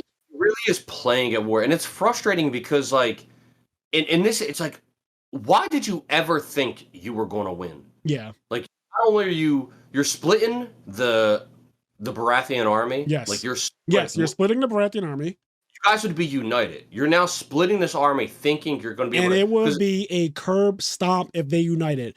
Bro, Khaled even said it. She said, if you were my sons, I would bump your two heads together, put you in a room, and make you like realize what's wrong with this. Yeah, like it's so foolish. And then on top of that, not only are you splitting the armies, like, you aren't, for all of the reasons why you don't think your brother would be a great king for the future, like, those are all the reasons why you aren't going to win a war. Yeah. Like, you should know that you can't win a war. You don't have what it takes the way Stannis does to do this. Yeah, and it's really unfortunate because there's Game of Thrones is so good because of the compounding amount of misplays that there are. They just make the story amazing. So Renly not uniting with his brother, if at any point Renly was like, you know what, I'm actually going to swear fealty to my brother, you know, he's the rightful heir, all of my troops I command you to then follow Stannis. We're going to merge. We're going to destroy the Lannisters. It would not even be close. Now, also with the fucking North coming from one side, and then you have from the sea, you have Stannis and the Tyrells and all the other bannermen. If they're coming from the other side, there's no way, right? Like they almost lost to just Stannis. Like Stannis by himself almost took King's Landing. He literally was so close to taking King's Landing by himself. So it's really crazy that because of Renly's hubris and his random whim to go after the Iron Throne because he thinks that the throne needs a soft person to run it, because of that, and because of he's really stubborn too, he's really hard-headed, which is actually a Baratheon trait. It's one of the traits of the Baratheons too. Like the Starks are hard-headed, and so are the Baratheons. But because of his hard-headedness, you know, he ends up getting killed by Melisandre. She makes the devil baby, and it kills him. And then instead of all of the troops that he had on his side running to Stannis, they just go back to where they came from. And then Tywin collects the Tyrells. So it's really, that really fucking sucks. You know, that it just all went south because of Renly plays a big part in it too. Like it's not just him, obviously, but like if Renly just decided to join forces with his brother, they would have ended the Lannisters immediately. It wouldn't have been close. It's so when you look back, because when you're watching the show the first time, you're just like taking it all in as it happens. When you rewatch it and you look back at the events and how they happen, it's like, holy, when you see the amount of times things could have went in other directions and the amount of like branching points the story had. One of the cool things is that Robb Stark in season 2, he decides that he wants to get, for whatever reason, he wants to ally with Pike, right? Theon Greyjoy's family. So he says, yo, I'm going to send Theon back home to talk with his dad so we can get ships and stuff, because that would really help us. And Catelyn says, absolutely fucking not.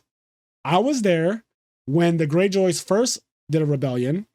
And what happened was your father, Ned Stark, and Robert Baratheon killed the 2 Greyjoy sons and took the third one, Theon Greyjoy, as basically a captive. Like, yeah, he was a steward or whatever and a squire, but in reality, it was actually, they took him as a hostage so that they would never go, like the Greyjoys would never go in rebellion again. I have your only son. I'll leave you with Yara Greyjoy, and she's named Asha in the books.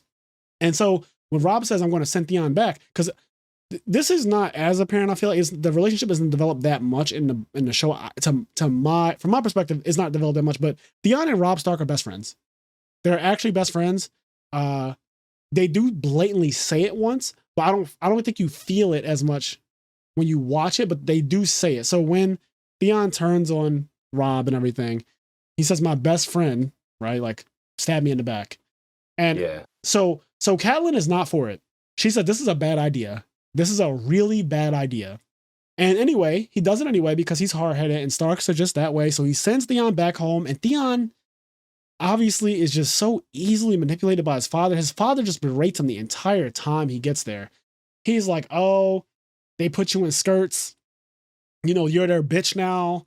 Do you also fetch their chamber pot at night and stuff like that? Like, he just constantly shits on him. And it makes Theon feel bad. He's like, yeah, you can't serve me and you can't serve the Starks at the same time. You have to pick which family is yours.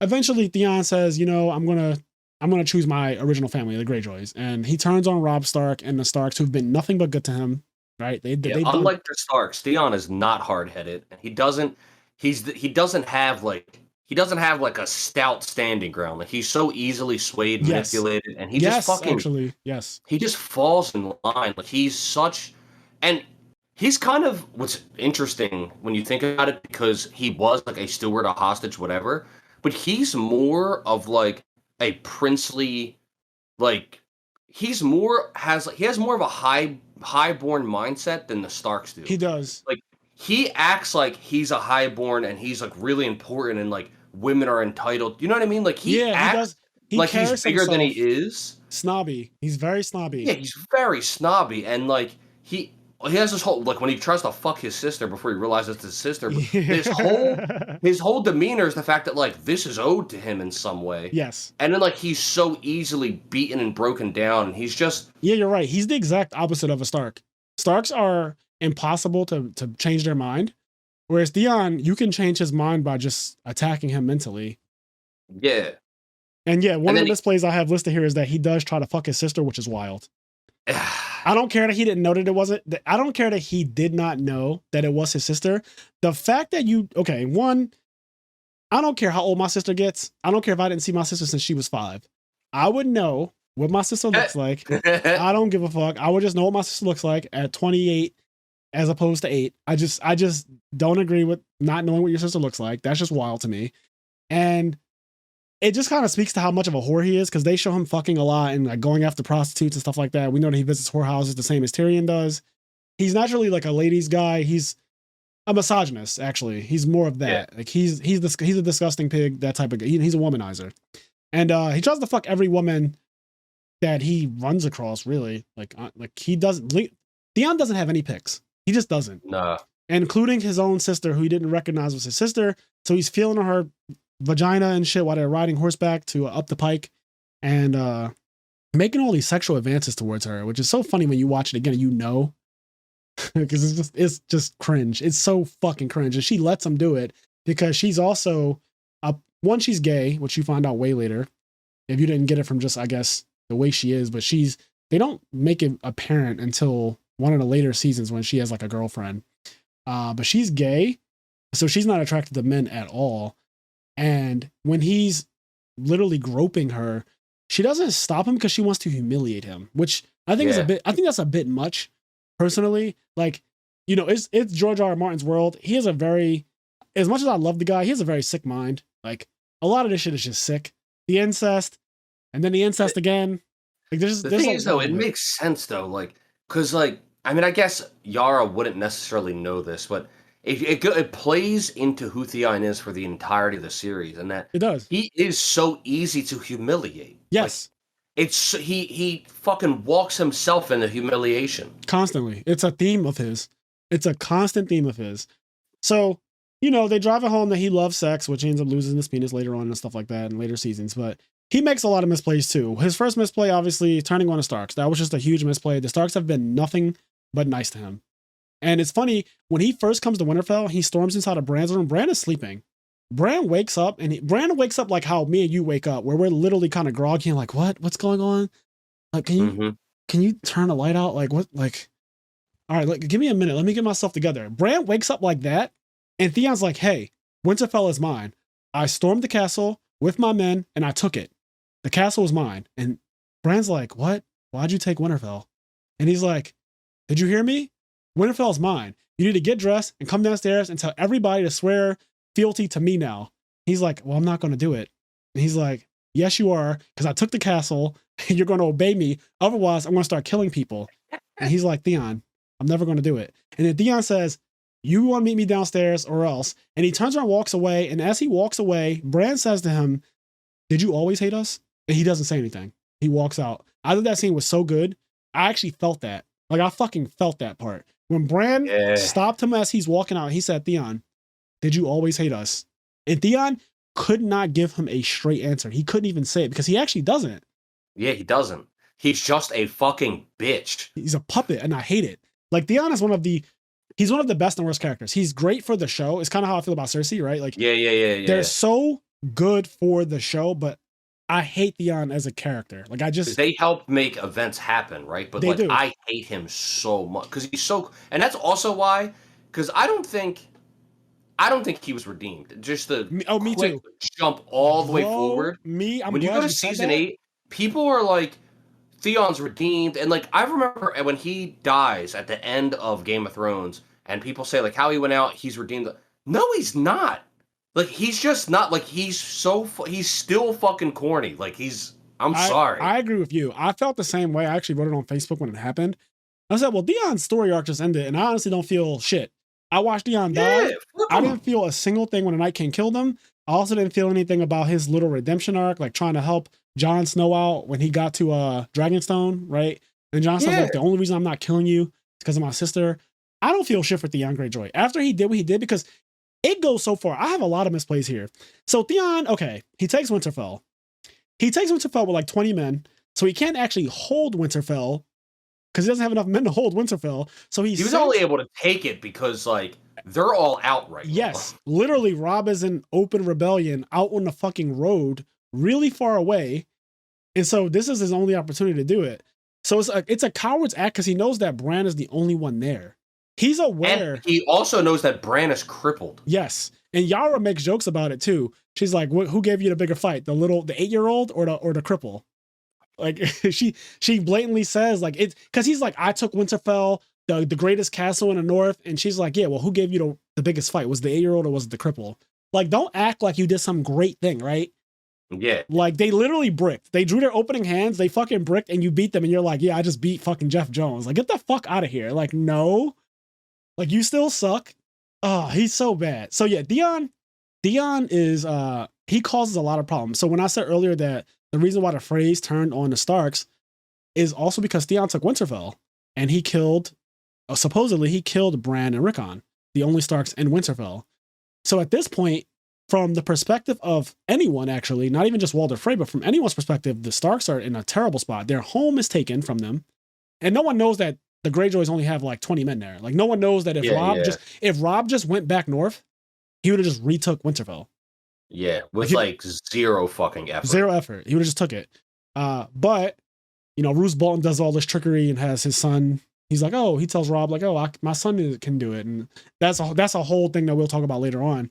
But yeah, so Theon takes Winterfell, and Yara comes to Theon and tells him straight up, okay, it's great that you got the castle, but the dumbest thing you ever did was you killed those boys. Because they're worth more alive than dead. The North will never rally behind a Greyjoy. That's just never going to happen. Also, the Greyjoy's power comes from the sea, and Winterfell is hundreds of miles from the fucking sea. We have no power on land. Our sigil is a kraken. Like, we're on land. We can't. So Yara abandons the North because essentially she was sent there too by Balon Greyjoy, the father. She was sent there to kind of raid the North, you know, rape and pillage, steal stuff, and take Torrhen Castle and stuff like that. And then Theon came up with the great idea, oh, I'll take Winterfell, because he knew that no one was there. So he decided to take Winterfell. But when she gets there, she's like, you can't actually hold this, and you need to come home. He says, it's my prize. I'm not leaving. This is a misplay. And as we know, later on... Gigantic misplay. But like you said, the bigger... Maybe not bigger. I guess they're both equally big or whatever. But like... First of all, he didn't kill He did actually kill them. He killed 2 random children.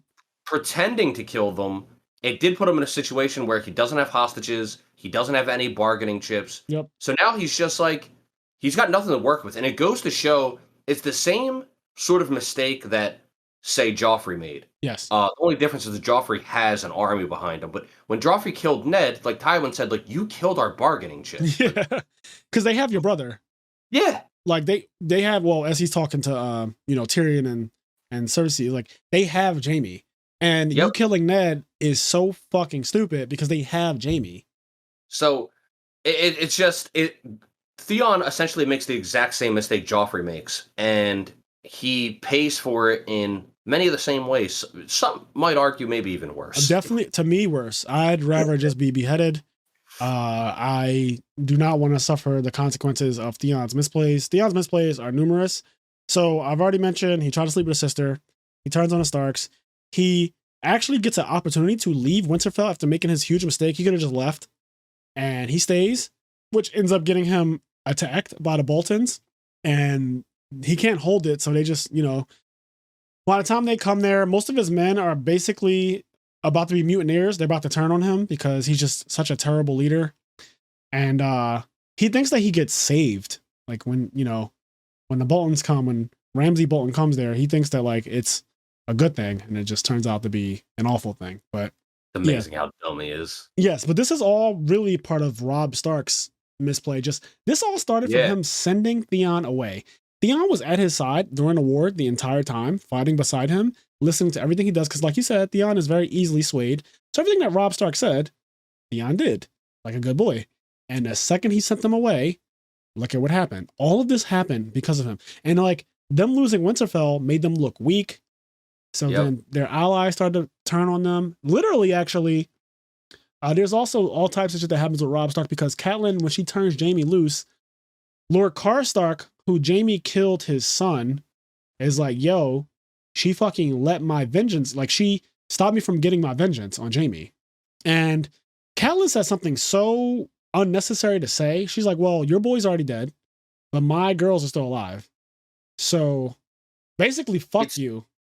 It's insane. It's one of the cool things about this series in that all of the characters have their pros and cons, their flaws and like their benefits.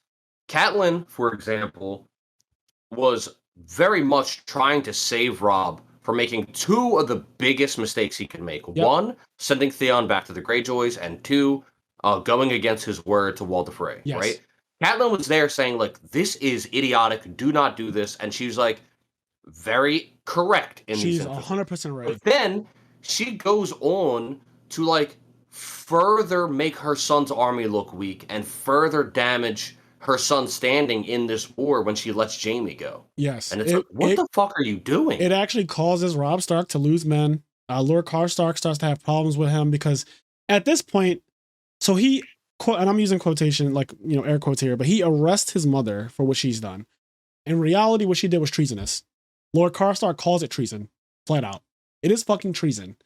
We had a prisoner. Anybody else would have been murdered. So that's what I'm alluding. I'm getting to, yeah, like literally murdered. Yeah, just straight up. Like, no trial, no wait. Like, they would have been actually fucking killed. And so obviously he's not going to kill his mom, but that's so bad because, and I'm not saying it's a misplay that he didn't kill his mom because that's just wild. You could expect, there's no character you could expect to do that except Joffrey. So it's not a misplay that he doesn't kill his mom, but it's a misplay that his mom would even be allowed to have that kind of power. And then like her punishment is just, she's just thrown in a nice ass tent, essentially. It's all bad. It undermines him. It makes him look weak, right? His bannermen, the Karstarks and everybody else who have a lot of his men, they're angry with him now because they've lost 2 sons. Like, I think Lord Karstark said, I lost 2 sons now, something like that. And it's basically because one, this war, and then Catelyn had the nerve to do that, and then Jaime choked out the fucking one guy. It's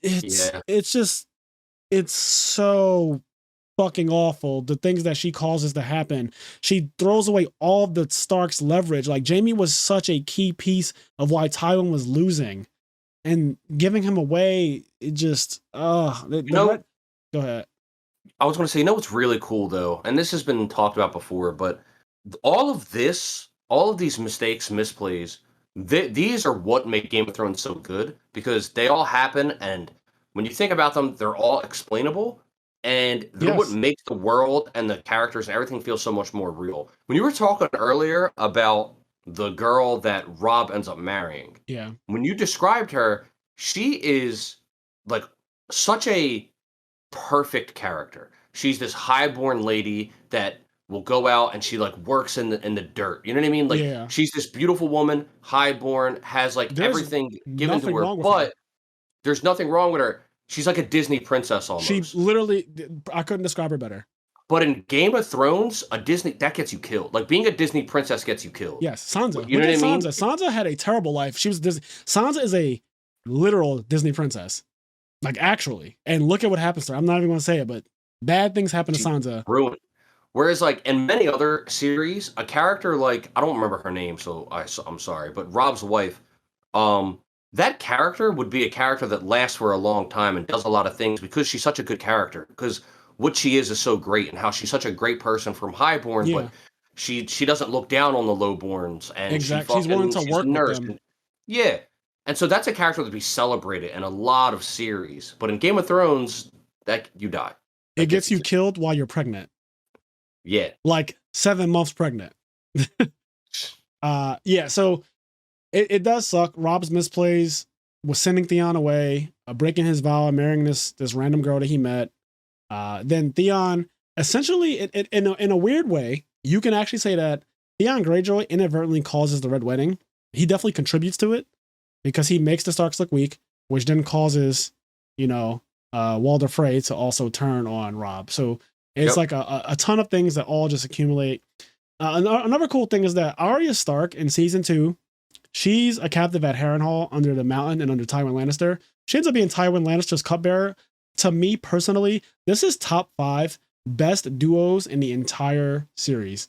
Out of these are some of the best fucking scenes in all of Game of Thrones. Yes, because they use Arya to show us what Tywin is having conversations about as far as the war goes. Like Arya basically keeps you updated on how Tywin feels from his side.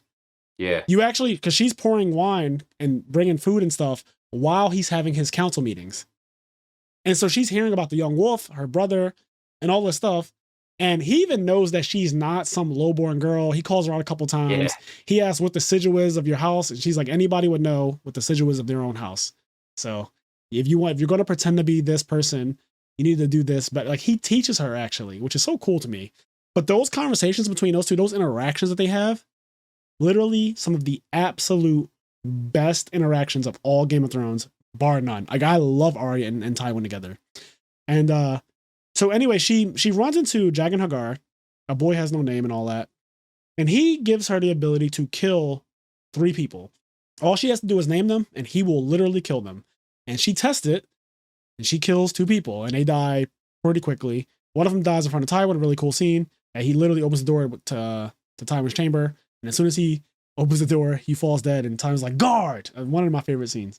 It's very comic. Like it doesn't seem realistic at all the way the guy dies and falls dead as soon as the door opens. It's very Tom and Jerry-esque. But Game of Thrones has moments like that I think are really cool. And so later on, I guess that it just never crosses her mind until it's too late. But Tywin's like, I'm going to literally leave Harrenhal now. And as he's embarking from Harrenhal, it comes to her like, oh shit, he's about to go do something to fuck Robb over. I need to kill this guy because he's literally the leader of the army. And so she runs to find Jagan Hagar. She goes to Hot Pie. Hot Pie doesn't know where he's at. And then she eventually finds the guy. And when she finds him, it's too late. When she finds Jagan Hagar, she wants to kill Tywin Lannister, but he's no longer in range. He's gone. And so it's too late. And so then she names Jagan Hagar. And he's all mad about that. Like, oh, you have no honor. And then she's like, let me and my friends be free. He's like, you'll be free by midnight. I'll leave the gates open and all this other stuff. But one of her misplays is not naming Tywin Lannister sooner. If she would have killed Tywin Lannister sooner, or honestly, she could have been like Tywin, the Mountain. Like that would have been crazy. No. She could have, like I don't know, exactly what his rules are, but like I don't know if Cersei's off the table, but I would have real quick have just been like Tywin, Cersei, Mountain, or Tywin, Cersei, Joffrey. Something like that. Like, yeah. I don't got time to test it. If you can do it, you can do it. I'm just saying. So I might have tested it. You're giving me 3 wishes. I'm using all 3. I might have tested it because that's just how I am. I'm like light with the Death Note. I might have tested it, but afterwards, when I would have realized he's the real deal, Tywin was getting named for sure. Especially when I would have heard that like he is actively the guy in charge of everyone who's against my brother. Like it seems so obvious. So and quick. It doesn't come to her until she's not dumb. It comes to her later on. Like it does come to her eventually. It's just that it takes her a while to realize like, holy shit. You know what I think?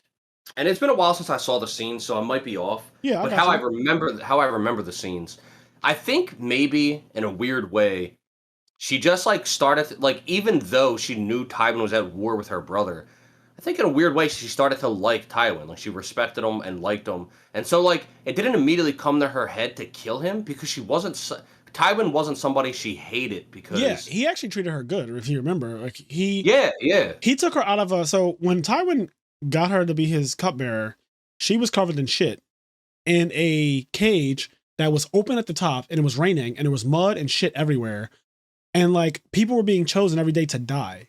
So Tywin plucked her from that and was like, "This one's not a boy, you idiots. This is a girl, and bring her. She's gonna be my cupbearer."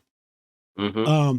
He saw right through her immediately, and he saw through her and everything that she tried to do. Every ploy that Arya tried to do with Tywin, he saw through everything. And there was this one really cool part. I forget how it goes, and I know I'm not going to do it justice, so I'm not going to try to like verbatim say it.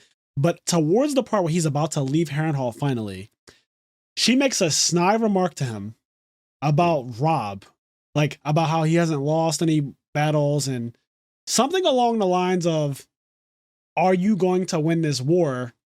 And he says, careful, girl. I like you, but careful. And I love that. I forget exactly what she says to make him say that, but that part right there. I remember that. Yeah, because he's drinking his wine and then she says something. And it's something that a kid, you know how kids try to act like they're smarter than you? Yeah. She says something in a way that was like condescending and kind of like, you could say it to another kid, like Hot Pie, and he wouldn't understand what you're saying. But Tywin caught it immediately. Like, you're trying to be a smartass. And he says, careful, girl. I'm fond of you, but careful. Yeah, it's really good. Yeah. But all of that, that's what's cool is that I think that Arya, I think she really, it's in some way liked Tywin or respected him. And she didn't have like that immediate hatred for him in order to, because like, if the exact same situation was happening, but she was fucking Cersei's cupbearer, like she would have said Cersei's name so fucking fast, like so goddamn fast. You were wild. Yeah, you know, but she would have because it was Tywin and they're immediately. Yeah, because of the relationship they're having with Tywin, and I like you can see, like she can see, because Arya's not dumb. Tywin's not like his children. He's not at all. He's so much more of a respectable person, regardless of whether or not you're against him. He's so much more of a respectable person, and like he's just smarter than them. He's level smarter. Like so a lot of his children are run by emotions, right? If you think about, so Jaime blatantly says it in all the seasons. I will do whatever it takes. I'll kill every single person in this castle to get back to Cersei, right? As we know, Tyrion's all about his family as well. He stops Daenerys from torching King's Landing for the sake of his family all the time. And Cersei, despite everything, also is emotional and all about her family and her children, right? So like all of them are super emotion based. Tywin definitely cares about his children and his family and the whole respect thing, but he does it in a logical way all the time. Yeah. It's always grounded in logic. It's never rash moves. So I agree with you 100% though. If Arya was the cupbearer of Cersei, because of how Cersei is as a person, right? Like she's just such an asshole, she's such a bitch. Like she's just, God damn it, she's a fucking bitch. Because Cersei is like that, she's so unlikable. Like the way she treats Sansa, as I'm watching season 2, and mind you, Cersei is literally my favorite character in all of Game of Thrones. Like, and it's only because of the totality of Game of Thrones. It's all of it. Yeah. Like it's because of all of it. I hated her in the first couple seasons. I fucking despised her. But I realized what her character was to the show. And I was like, oh God, like she's actually probably the best character because of just like, she's actually at the end of the day, the villain from the beginning of the show all the way to the end, even past the Night King. Like she was the villain. They tried to do this whole thing where they made Daenerys the villain at the end, but that no one bought that. Like literally no one bought that. And so Cersei's in every episode of Game of Thrones except literally the very last one because she dies in the second to the last episode of the show. But she's the villain. Like Cersei is the villain, and I think that shows are good when they have a good villain. Every anime and every movie and every show that I have in my top 5 or top 10 list or whatever, it's because the villain is amazing, right? Like the reason why I love Death Note is because the villain, who can be seen as L or it can be seen as Light or however you want, is because those guys, the protagonist and antagonist, is because of them. Like that relationship. It's always like One Piece, the same thing. It's always the antagonist that make it so good to me. And Cersei is one of the most amazing antagonists or villains in all of television. So I think that 100%, she would have gotten killed, but it's such a weird misplay that Arya didn't name Tywin sooner. She realizes it as he's leaving. He gets on horseback and she's literally watching him get on horseback and he gets away. As I was watching it like 2 days ago, I was thinking to myself, she's never going to see him again. That's the last time. And the director of that episode shot it where you see Arya staring at Tywin. The back of his red cape is flowing as he's on his horse. It's like he's riding off. And I love that shot because it's like, if you're watching Game of Thrones back in 2012 when season 2 aired, you don't know where it's going unless you read the books. But Tywin's going to cause a lot of problems. He's going to cause the Red Wedding. He's going to fuck some shit up. That was her opportunity to stop that from happening. Like killing him would have stopped so much. And watching him get on that horse and walk away or ride away, knowing that, to me was like, damn, that's a huge misplay. Like that's a huge misplay. Yeah. She could have stopped so much. She could have saved so many of her family. Yeah. But she's a kid, right? It's like she's a kid.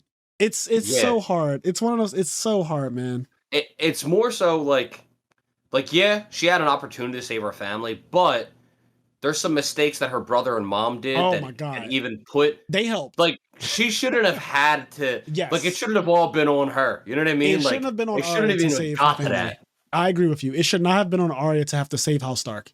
Yeah. One of my absolute favorite scenes in all of Game of Thrones as well is between Cersei and Littlefinger. So this is in season 2, episode 1. Littlefinger and Cersei meet each other randomly walking around in King's Landing, and for whatever reason, Littlefinger brings up something about. So I think Cersei might throw in the first shot, but it doesn't matter if she do the first shot. She's the fucking queen and she could do that, right? So Littlefinger gets mad at something that Cersei says. I think she brings up that he wasn't able to get Catelyn. Something along those lines. She says something to antagonize him. And he says in return, when people hear about brothers and sisters and what they do, that's even more interesting.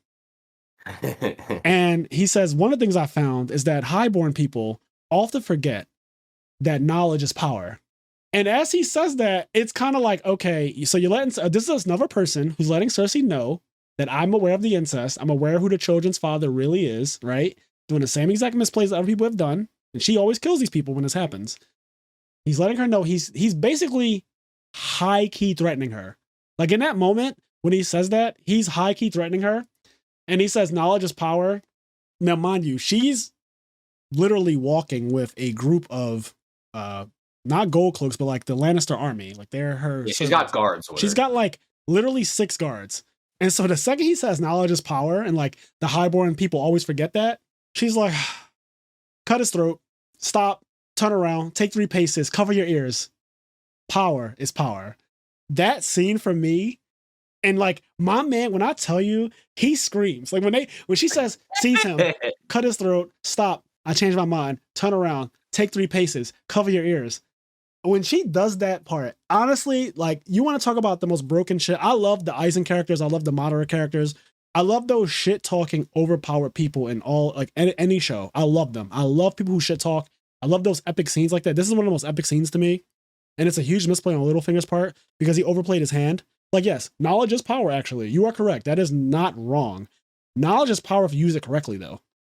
Yeah, knowledge is power. You're not, it's like, there's an old saying, and I'm not going to say the saying correctly, but it's no one would ever get caught for murder if they just wouldn't talk, like brag about it or talk about it. Yep. There's so many people, right, that like commit a crime. They only get caught because like they do something. They go back to the crime scene. To feel validated. Yes. You know what I mean? They keep a piece of the stolen thing. He had that knowledge is power is correct. And he was right. If he just used his knowledge and like used it to control whatever he wanted to control, right, he could continue to do that. But because he wanted to feel validated, he overplayed his hand and put himself in a position that he didn't need to be. Yes, so she says seize him, and immediately when she says cut his throat, he starts bitching. Littlefinger starts bitching immediately because literally that could be his life. That's his life. And it's not like she would suffer any real consequence for doing it. Joffrey would be like, oh, like why'd you kill the Master of Coin? It's like, oh, because of it. She would say whatever she had to say, but nothing would happen to her. Like literally nothing would happen to Cersei for doing it. On the flip side, because I think a lot of people talk about how like this is a big misplay for Littlefinger, but something I never really even said to myself. On the flip side, do you think in any way it's a misplay that like Cersei? Do you think it's a misplay that Cersei just didn't kill him right there at all? Well, she had uses for him still. Cersei's very smart. When I was rewatching it, I noticed that she told him to do a job. I think that the job was like to find Arya Stark at the time because she was missing, and there was something. There was something else that she wanted him to do, and I remember at the end of it when she says, "Power is power." Now go do. She says like, "Go do your job" or something like that. Yeah. She has uses for him, and to her, I think from her perspective, like it could be deemed as a misplay that she doesn't kill him. But I think that she also said, this guy is so useful to me that even though he knows, that's not enough because everyone knows now anyway. Yeah. If you remember, Stannis actually sent letters out to everyone. So after Stannis finds out, he actually sends ravens to literally not even just like highborn people. He sends it to Flea Bottom. Like, it's everywhere. Everyone knows that Joffrey is the child of incest now, and they actually throw a mud pie at him in season 2 because of it, like because they know, and also the fact that there's a war coming and they're starving. But they also know that he's like an incestuous child who's not actually the real king and stuff like that. Like, they're aware of it because of Stannis, and so that secret that, and I'm using quotations here, that secret isn't really a secret anymore. So even when he says it, it's like, yeah, but no one has to really believe that, for one, and two, the cat's already kind of out of the bag. So it's like, you don't really have anything on me. It's like when Batman captured the Joker in The Dark Knight. It's like, you have nothing to threaten me with. Like, that's actually how she felt. Like, that's not a real threat to me. I'm kind of putting you in your place because I don't like what you just said. I don't like that you think you could talk to me like that. Yep. Like, I don't like that you think that what you just said to me about how you know about me and my brother and how people will find that very interesting. I don't like how you think that that's okay. So she sees him, but then Joffrey, later on, I think in the same episode, it's either episode 1 or episode 2 of season 2. And I actually forgot that this scene happened. I tend to, even though I watch Game of Thrones so often, I tend to forget stuff all the time. There's too much for the human brain to remember. Yeah, you know what I mean? It's you can't hard possibly to keep it. Remember it all. You can't. And no matter how many times you see something, sometimes you just forget it. It just goes out your memory. So there was a scene where they're in the Iron Throne room. It's just Joffrey, Cersei, and then a bunch of people working on the throne room. They're like actually renovating it. And he's saying like, I don't like this, flowers and shit like that. This place needs to look better. So Cersei walks up to him. This is the scene where she actually slaps him. But the part about it is he said, I heard some disgusting rumors about you and my uncle. And she says, they'll say anything to discredit your claim to the throne. And he's like, yeah, well, I started to feel like they were true. And I think that something like either she slaps him right there or he says something else and she slaps him. But the fact that Joffrey also knows the whole incestuous thing is like really crazy to me. Like, yeah. I don't know, there's something about that, which is, I just forgot. I guess what I'm saying is I forgot that Joffrey blatantly knew about it as well. And that he said he believed it.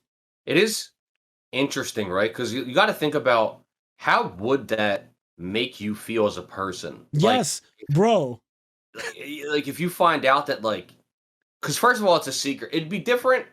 I still think this would probably cause like long-term trauma, but it'd be different if like you were born and your whole life you knew that your mom and dad were brother and sister. Yeah. But like if you grow up in a world where it's a secret and you know everybody knows that it's wrong or whatever, and then you find out and you know it's a secret that they're trying to keep and all this other like you got to think like what kind of shit does that put in your thoughts when you're alone? You know what I mean? Like when you're thinking to yourself. And he's a terrible, terrible kid. And it, you know, I feel like in Game of Thrones, George R. R. Martin's genetics, the way they work, the Targaryens, they say you flip a coin and they're mad, just madness.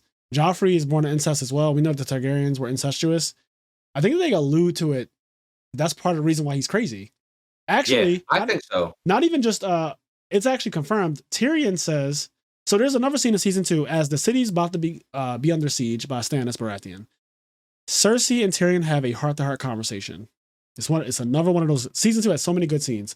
They have a heart-to-heart conversation, and this is when you find out that Tyrion actually does know.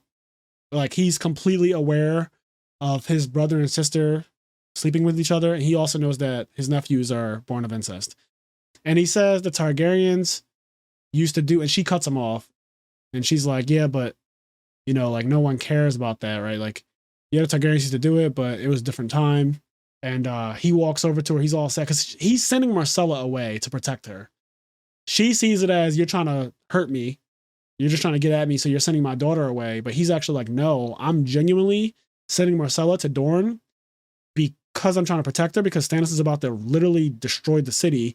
And one, we need the Dornish, so I'm going to try to have her be married to the Dornish prince to bring them into the fold, because Dorne has always been on the outside.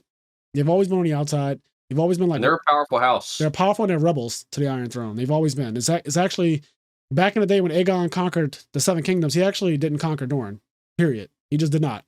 He actually just left. And the second time he went to Dorne, his sister got killed on her dragon. Like, somebody shot her off her fucking dragon, and her and her dragon fell on her, and she died. So Aegon the Conqueror did not conquer all Seven Kingdoms. They came into the fold, you know, on their own, essentially. But Dorne was never actually conquered by anyone. So, Tyrion's like, yo, I want to bring them into the fold, and I think the best way to do that is through marriage. That's just how that works. Like Tywin says it during season 2, Tyrion says it during season 2. Marriage is the best way to, guarantee and establish relationships with other houses. Yep. But they have this heart to heart about the whole incest thing, and she openly admits it to Tyrion, which I thought was like cool that they just have this conversation, and it's a very honest conversation that she has with him, and how she feels about the whole thing, and how she hates that Jaime's a captive. She hasn't been with him in a very long time. It's also this whole plot going on in season 2 where she's sleeping with Lancel, their cousin, and like Tyrion is aware of that too, and he's threatening Lancel every chance he gets that he's going to tell Jaime, he's going to tell Tywin about Lancel sleeping with Cersei and stuff. So there's a lot going on with that. But Tyrion plays season 2 amazing. I mean, it's something that frustrates me a little bit about their relationship in that, because I remember that scene, and you see throughout the series that Tyrion really does care about his family. He does. And it always frustrates him a little bit that like Cersei just hates him. She does. She but just don't forget, his birth killed their mom. I know, but it's like, damn. I know. I get what you're saying too, because it's wild that she hates him so much. But okay, so it's more apparent in the books. I say this a lot. They tell you their ages. Tyrion is very, very much younger than Cersei and Jaime. He's way younger than them. It's to the point where, you know how you have a little brother who's like 10 years old? Yeah. So it's not that extreme, but let's say a good 15 years apart, right? Like something like that. 10 or 15 years, enough to where you are fully aware of your mom, who she is. Like she didn't die when you were a baby. She died when you were a fully formed human being who knows their mom, who loves their mom. Like 15, 16 years who old. Who clings to their mom, right? So like, if your mom, who you've had your whole life up until this point, got killed, and then this little fucking gremlin thing comes out, and he's like this, not only is he shunned because of what he is, but he has these nasty habits of being like, he likes whorehouses, he likes to frequent whorehouses, he brings the Lannister name down by doing all these other things. So like, she hates him, and I'm not justifying it. I'm just putting the perspective of why she does, because I don't want to just say it. Like, you're right, she does absolutely hate him no matter what he does. It's like, no, like Tyrion does all these great things, like you said. He does amazing things for his family, but Cersei hates him almost the whole show. She does, and it's like the same with, whereas like Tywin like hates him, but also loves him. Yes. But it's the same thing where Tyrion has that awesome scene. I don't remember what season it is, but it's an awesome scene with Tywin where he's like, I'm your best fucking kid. Yeah. He's like, you treat me like shit, but I'm your best kid. Like, I don't know if you realize this yet, but I'm the best one. Yes, he does say that. I love that scene as well. And it's a thankless job that he does in season 2. It's one of the things that I really hate about it. And George R. R. Martin's such a great writer because he knows how people who like Tyrion would feel. He writes Tyrion to be very likable. He slaps Joffrey in season 1. He slaps him again during the siege in season 2. Like, slaps the shit out of him. Yep. And so everyone loves Tyrion. And then at the end of season 2, after Tywin wins the war, and it's partially because of Tyrion actually in the wildfire trick. Of course. It's a thankless job. Tyrion gets punished. He gets fully punished for everything he did in season 2. Like, he roots out Pycelle. Pycelle's like a fucking little traitorous, nasty little old man. He finds out that Pycelle is basically Cersei's, spy. He sends Janos Slynt, who betrayed the last Hand of the King. He sends him to the wall because, like, he's like, well, why the fuck would I want you around me if you literally got the last Hand of the King killed? That was his logic. And I said, that's actually amazing. He makes good friends with Varys because he realizes that Varys is useful. He also threatens Varys and lets him know because Varys says, one of my favorite scenes is when he first gets Tyrion gets the King's Landing. He's the Hand of the King. Varys is in his room and he's talking to Shae. It's basically a threat. The fact that Varys is even talking to Shae is a threat. And he closes the door as Varys tries to leave. He says, I am not Ned Stark. Do not threaten me. And he said, Ned Stark was an honorable man. And he said, and I am not. I will have you thrown overboard. I fucking love, like, he goes in guns blazing because he knows you can't play this game in a soft way. Yeah. Like, you know what's funny is I think other than the other Starks, I think Tyrion talks about Ned the most. Like, Tyrion talks about Ned a lot throughout the series. He does. He brings them up often. He brings them up very often. It's great. It's actually great because he has the same job. Yeah. I have the same job as you, bro. Like I have to talk about it because I don't want to have the same pitfalls. So the first thing he does is figure out who's spying for who, right? And then who can I trust? Who can I trust? And he roots out all of these things. He finds out what Cersei's doing. He finds about the wildfire. He does a lot. He sends Marcella to Dorne to establish a relationship there, which actually is really important later on. He just does a whole lot of stuff. And again, like I said, it's a thankless job. It really sucks because he plays the game so well, only to season 2, episode 10, to wake up from a coma with a big ass slash on his face and told by Pycelle that, you're no longer hand of the king. They take the pen away, and that he's been thrown to like some offshore little hut that he's supposed to live in. Like he's not even living in the castle anymore. He's like somewhere else. It's really bad. The whole thing is bad. But yeah, a couple more misplays to go through before we get out of here and wrap this one up. So we have Jon Snow doesn't want to kill the redhead Ygritte in season 2. And this causes the half hand, who's the best ranger of all time, to be killed essentially because he gets captured. Yeah. Going back for Jon Snow. So they kill some wildlings. They come across the woman wildling, Ygritte, and they're like, Jon is the one who essentially has the knife up to her neck. And he doesn't want to kill her because she's a woman, or for whatever reason, he doesn't want to kill her.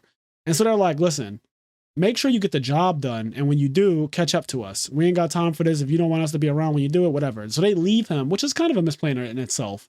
They leave Jon Snow. He ends up not killing her because she's hot. And she fucking antagonizes him a lot. She fucking gets him hard. She cuddles with him. She rubs her butt up against him. She does all this stuff, right? She does womanly things. And he's a teenage boy.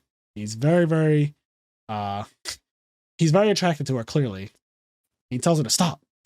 But she's like, you're saying one thing, but your body's saying another thing. And so he doesn't kill her, which then results in the half hand coming back to look for him, but getting captured by the wildlings. Mind you, the half hand is so great that when Commander Mormont talks about him, he says that he's been living beyond the wall for like years. He survived beyond the wall in the wildling territory on his own, essentially, for fucking years. And someone says, so it's possible to live beyond the wall. And Commander Mormont's like, it's possible for the half hand.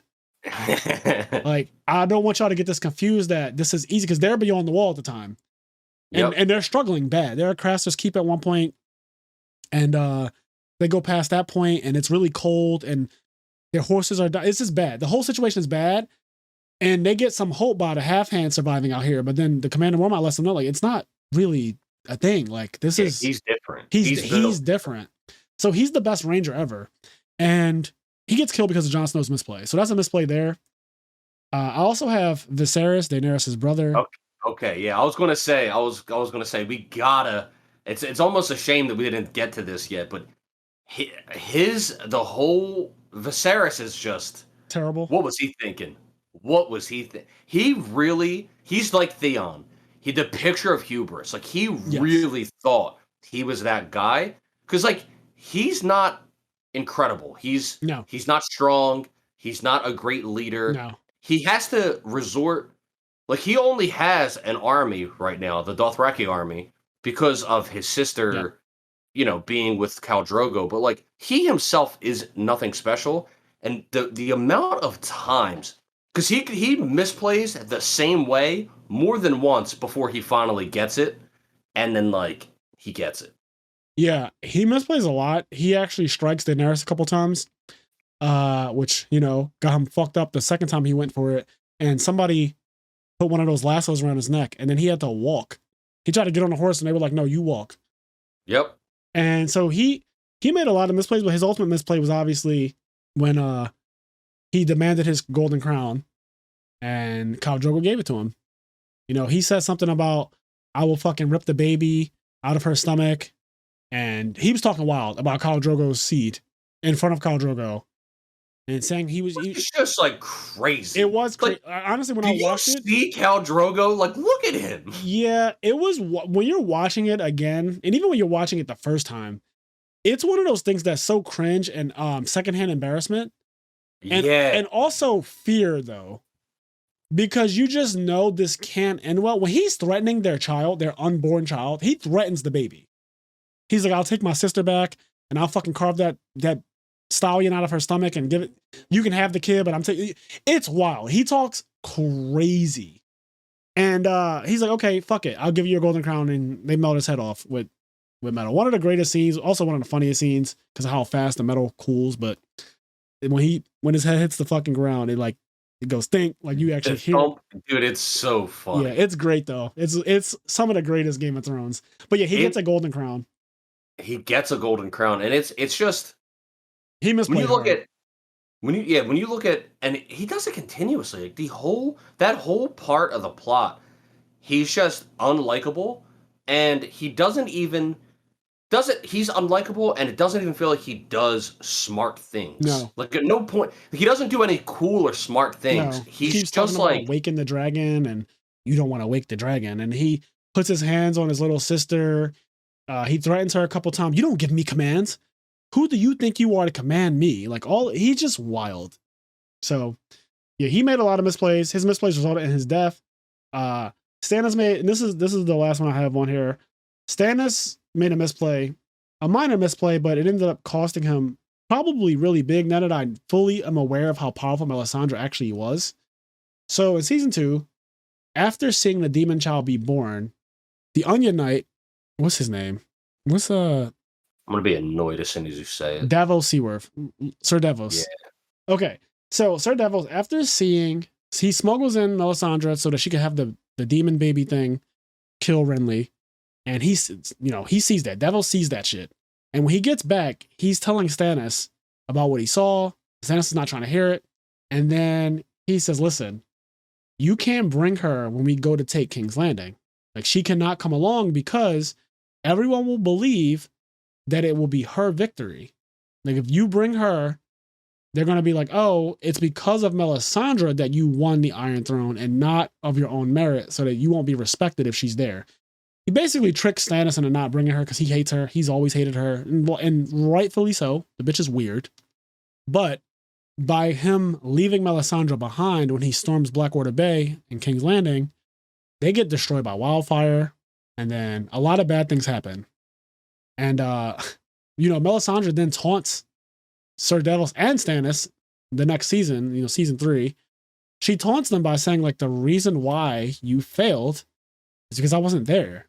Why would I not be there? And then it just so happened that your enemy used fire against you, and you know that she has, I don't know what to call it, but she has some kind of dominion over fire. We saw in season 8.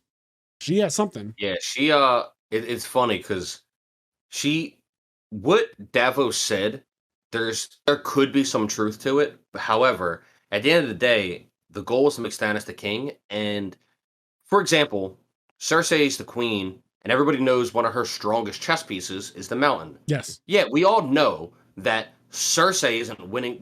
If there's a fight, you're not scared of Cersei, you're scared of the mountain, right? So regardless of what power this woman has, if she is a chess piece under Stannis, then she's still one of Stannis' generals. You know what I mean? Yeah, so it's still Stannis' victory. Yeah, that should not have been enough to convince him not to bring such an integral part of why he's had success. Stannis' success is owed to Melisandre, and there's nothing wrong with that. There's nothing wrong with the fact that you had help. Everyone has had help. So, yeah, and being the one that has a 5-star general, for example, there's a lot of characters in Game of Thrones that they themselves aren't the guy, but they're Tyrion Lannister, right? He's got Bronn. Yeah. Bronn is one of the best sword fighters in the fucking realm. He's incredible. And him being on Tyrion's side, it's when Tyrion has issues, it doesn't diminish the fact that Tyrion is Tyrion, right? Tyrion still gets his own things done, and part of why Tyrion has someone like Bronn by his side is because of who Tyrion is, right? You have followers, even Renly Baratheon, who we talked about earlier. Yeah. The reason why Renly had followers is because of who he was. Yes. And so if he won the war, everybody knows Renly himself isn't a great fighter. However, he was able to inspire great fighters. Yes. Renly's very likable. That was his whole thing. He was just a likable person because he was soft and he liked nice fabrics and things like that and tourneys. He's very, like that. And then Stannis is unlikable. It's just ridiculous that he was swayed so easily by Sir Davos, but that's a misplay. As misplay cost him. I do think that she would have done something to change the outcome because she just has that ability. And I think early on, like season 2, you don't fully grasp how powerful she is. Like not at all. Yeah, like the demon baby thing was crazy, but she can bring people back to life, which she does in season 6 when she brings Jon Snow back. Like she has a lot of power. A lot of power. When I really think about it in totality, like Melisandre has a lot of power. So yeah, it was a misplay. It was just blatantly a misplay. And that's pretty much gonna wrap up the Game of Thrones misplays from seasons 1 and season 2. And we will do this again sometime in the future when I get through seasons 3 and 4. I'll try to do 2 seasons at a time. But yeah, this is really cool. I wanted to do this as soon as I started watching it again. I was like, man, there are so many things that are messed up that people are doing that I really want to call out. And so there's going to be a lot more of that, as you all know. There's a lot of mistakes that the characters make, but those are the mistakes that make Game of Thrones really good. And really good. It would not be good without them. If everyone just played the game perfectly, I mean, what would be? Yeah, you wouldn't be watching anything. Yeah, and it's part of why the final seasons weren't as good, because like a lot of those misplays come from conversations and decisions. Yeah. And by the end of the series, those things aren't happening anymore. It's all action a lot of times. Yeah, no, and by action, yeah. It's just the end of the show is fast travel everywhere, and the conversations are all like surface. Yeah. There's not weight to the conversations. They're all just really surfacey conversations. They're pretty trash conversations. Yeah. They're just like conversations where it's like when you're not smart and you're writing, like how you think a smart character sounds to write them. You know what I mean? Yes. Whereas before it felt like the characters were smart. But then in season 8, it feels like a dumb person writing smart characters, and you're like, what is happening? I love the dialogue in the first couple seasons because honestly, every time 2 characters in a room and they're talking, it's gold. There was there was this one, and I think it's all part of that same scene we talked about earlier with Cersei and Tyrion. But she says, "Do you take me for a fool?" And he said, "I think you're above average intelligence." Like that's his immediate fireback. Like that's so good. It's just like how quick he is with it. It's just and the dialogue is written so well. Like again, so I don't know how to maybe just find it. Janos Slint and Tyrion on YouTube. If you type that in, I'm sure it'll come up. The conversation they have though about Janos betraying Ned is so good because I think that Janos says, first time I watched that, man, I remember getting hyped. Like it's a really good scene. Janos says Ned thought that he could buy me, and Tyrion said, "Silly him, he didn't know you were already bought." And I just I fucking lost it. That shit was so good. It was so good. Oh man, there's so many good scenes. Game of Thrones, you gotta love it. I hope you guys enjoyed this episode. I'm gonna give a shout out to the Patreon people. Everyone who supports us on Patreon, thank you so much. As I always say, it goes a long way, and we really do appreciate the support. So, without further ado, we have Connie, Austin, Leon Quest, Garen, Xavier, Hylian, TCG Automotive, Silver Chronic, Tyree Tinsley, Dimitri Barnes, Alexander Brissett, Vinny Casello, Giovanni Avelos, Game Freak Yoshi, Alex Flamer, Henry Reynolds, CJ, WK-1, Saul at Dabber's Gaming Cafe, also the owner of Dank Ritual, where you can get deck boxes and like the Spellground material cloth playmats. Dan Variable, Dennis Milburn, Joseph Marcello, Red Vines, First to Home, Dalis Fernandez, Tom Watabiki, S. Akuma, Mitchell Naus, Midwest Gaming, William Shapiro, Dimitri Safiridis, Vince Marquette, Dallas Bailey, KJ, Biz, Raz Weiss, Luke Feeney, and Nick Stango. If anybody doesn't have access to the Discord and you're a subscriber on our Patreon, let me know. We do have over 40 patrons, so I want to make sure that everyone has access to the Discord. If you don't use Discord, that's fine, but I just want to make sure that we didn't forget anyone. Yep. And I think that just about wraps this one up. We do have a listener letter that we can go over in the next episode. I believe Austin sent us one about Doctor Strange, Multiverse of Madness. So we have a pretty decent length one. So we'll get to that in the next one. Also, if you guys want us to read your listener letter out on the show, just write into imnerdpodcast@gmail.com. And again, that's imnerdpodcast@gmail.com. Also, you can just literally, I'm at the point now where if you want, you can just send it to me on Facebook Messenger or send it to Kenny or whatever. Like, you can just message us. But we prefer if you send it to our imnerdpodcast@gmail.com. And we will read it out on the show. And yeah, as I always say, do the things that make you happy. Unless the thing that makes you happy is telling somebody more powerful than you that you're more powerful than them and then dying and then, I don't know, incest. Exactly.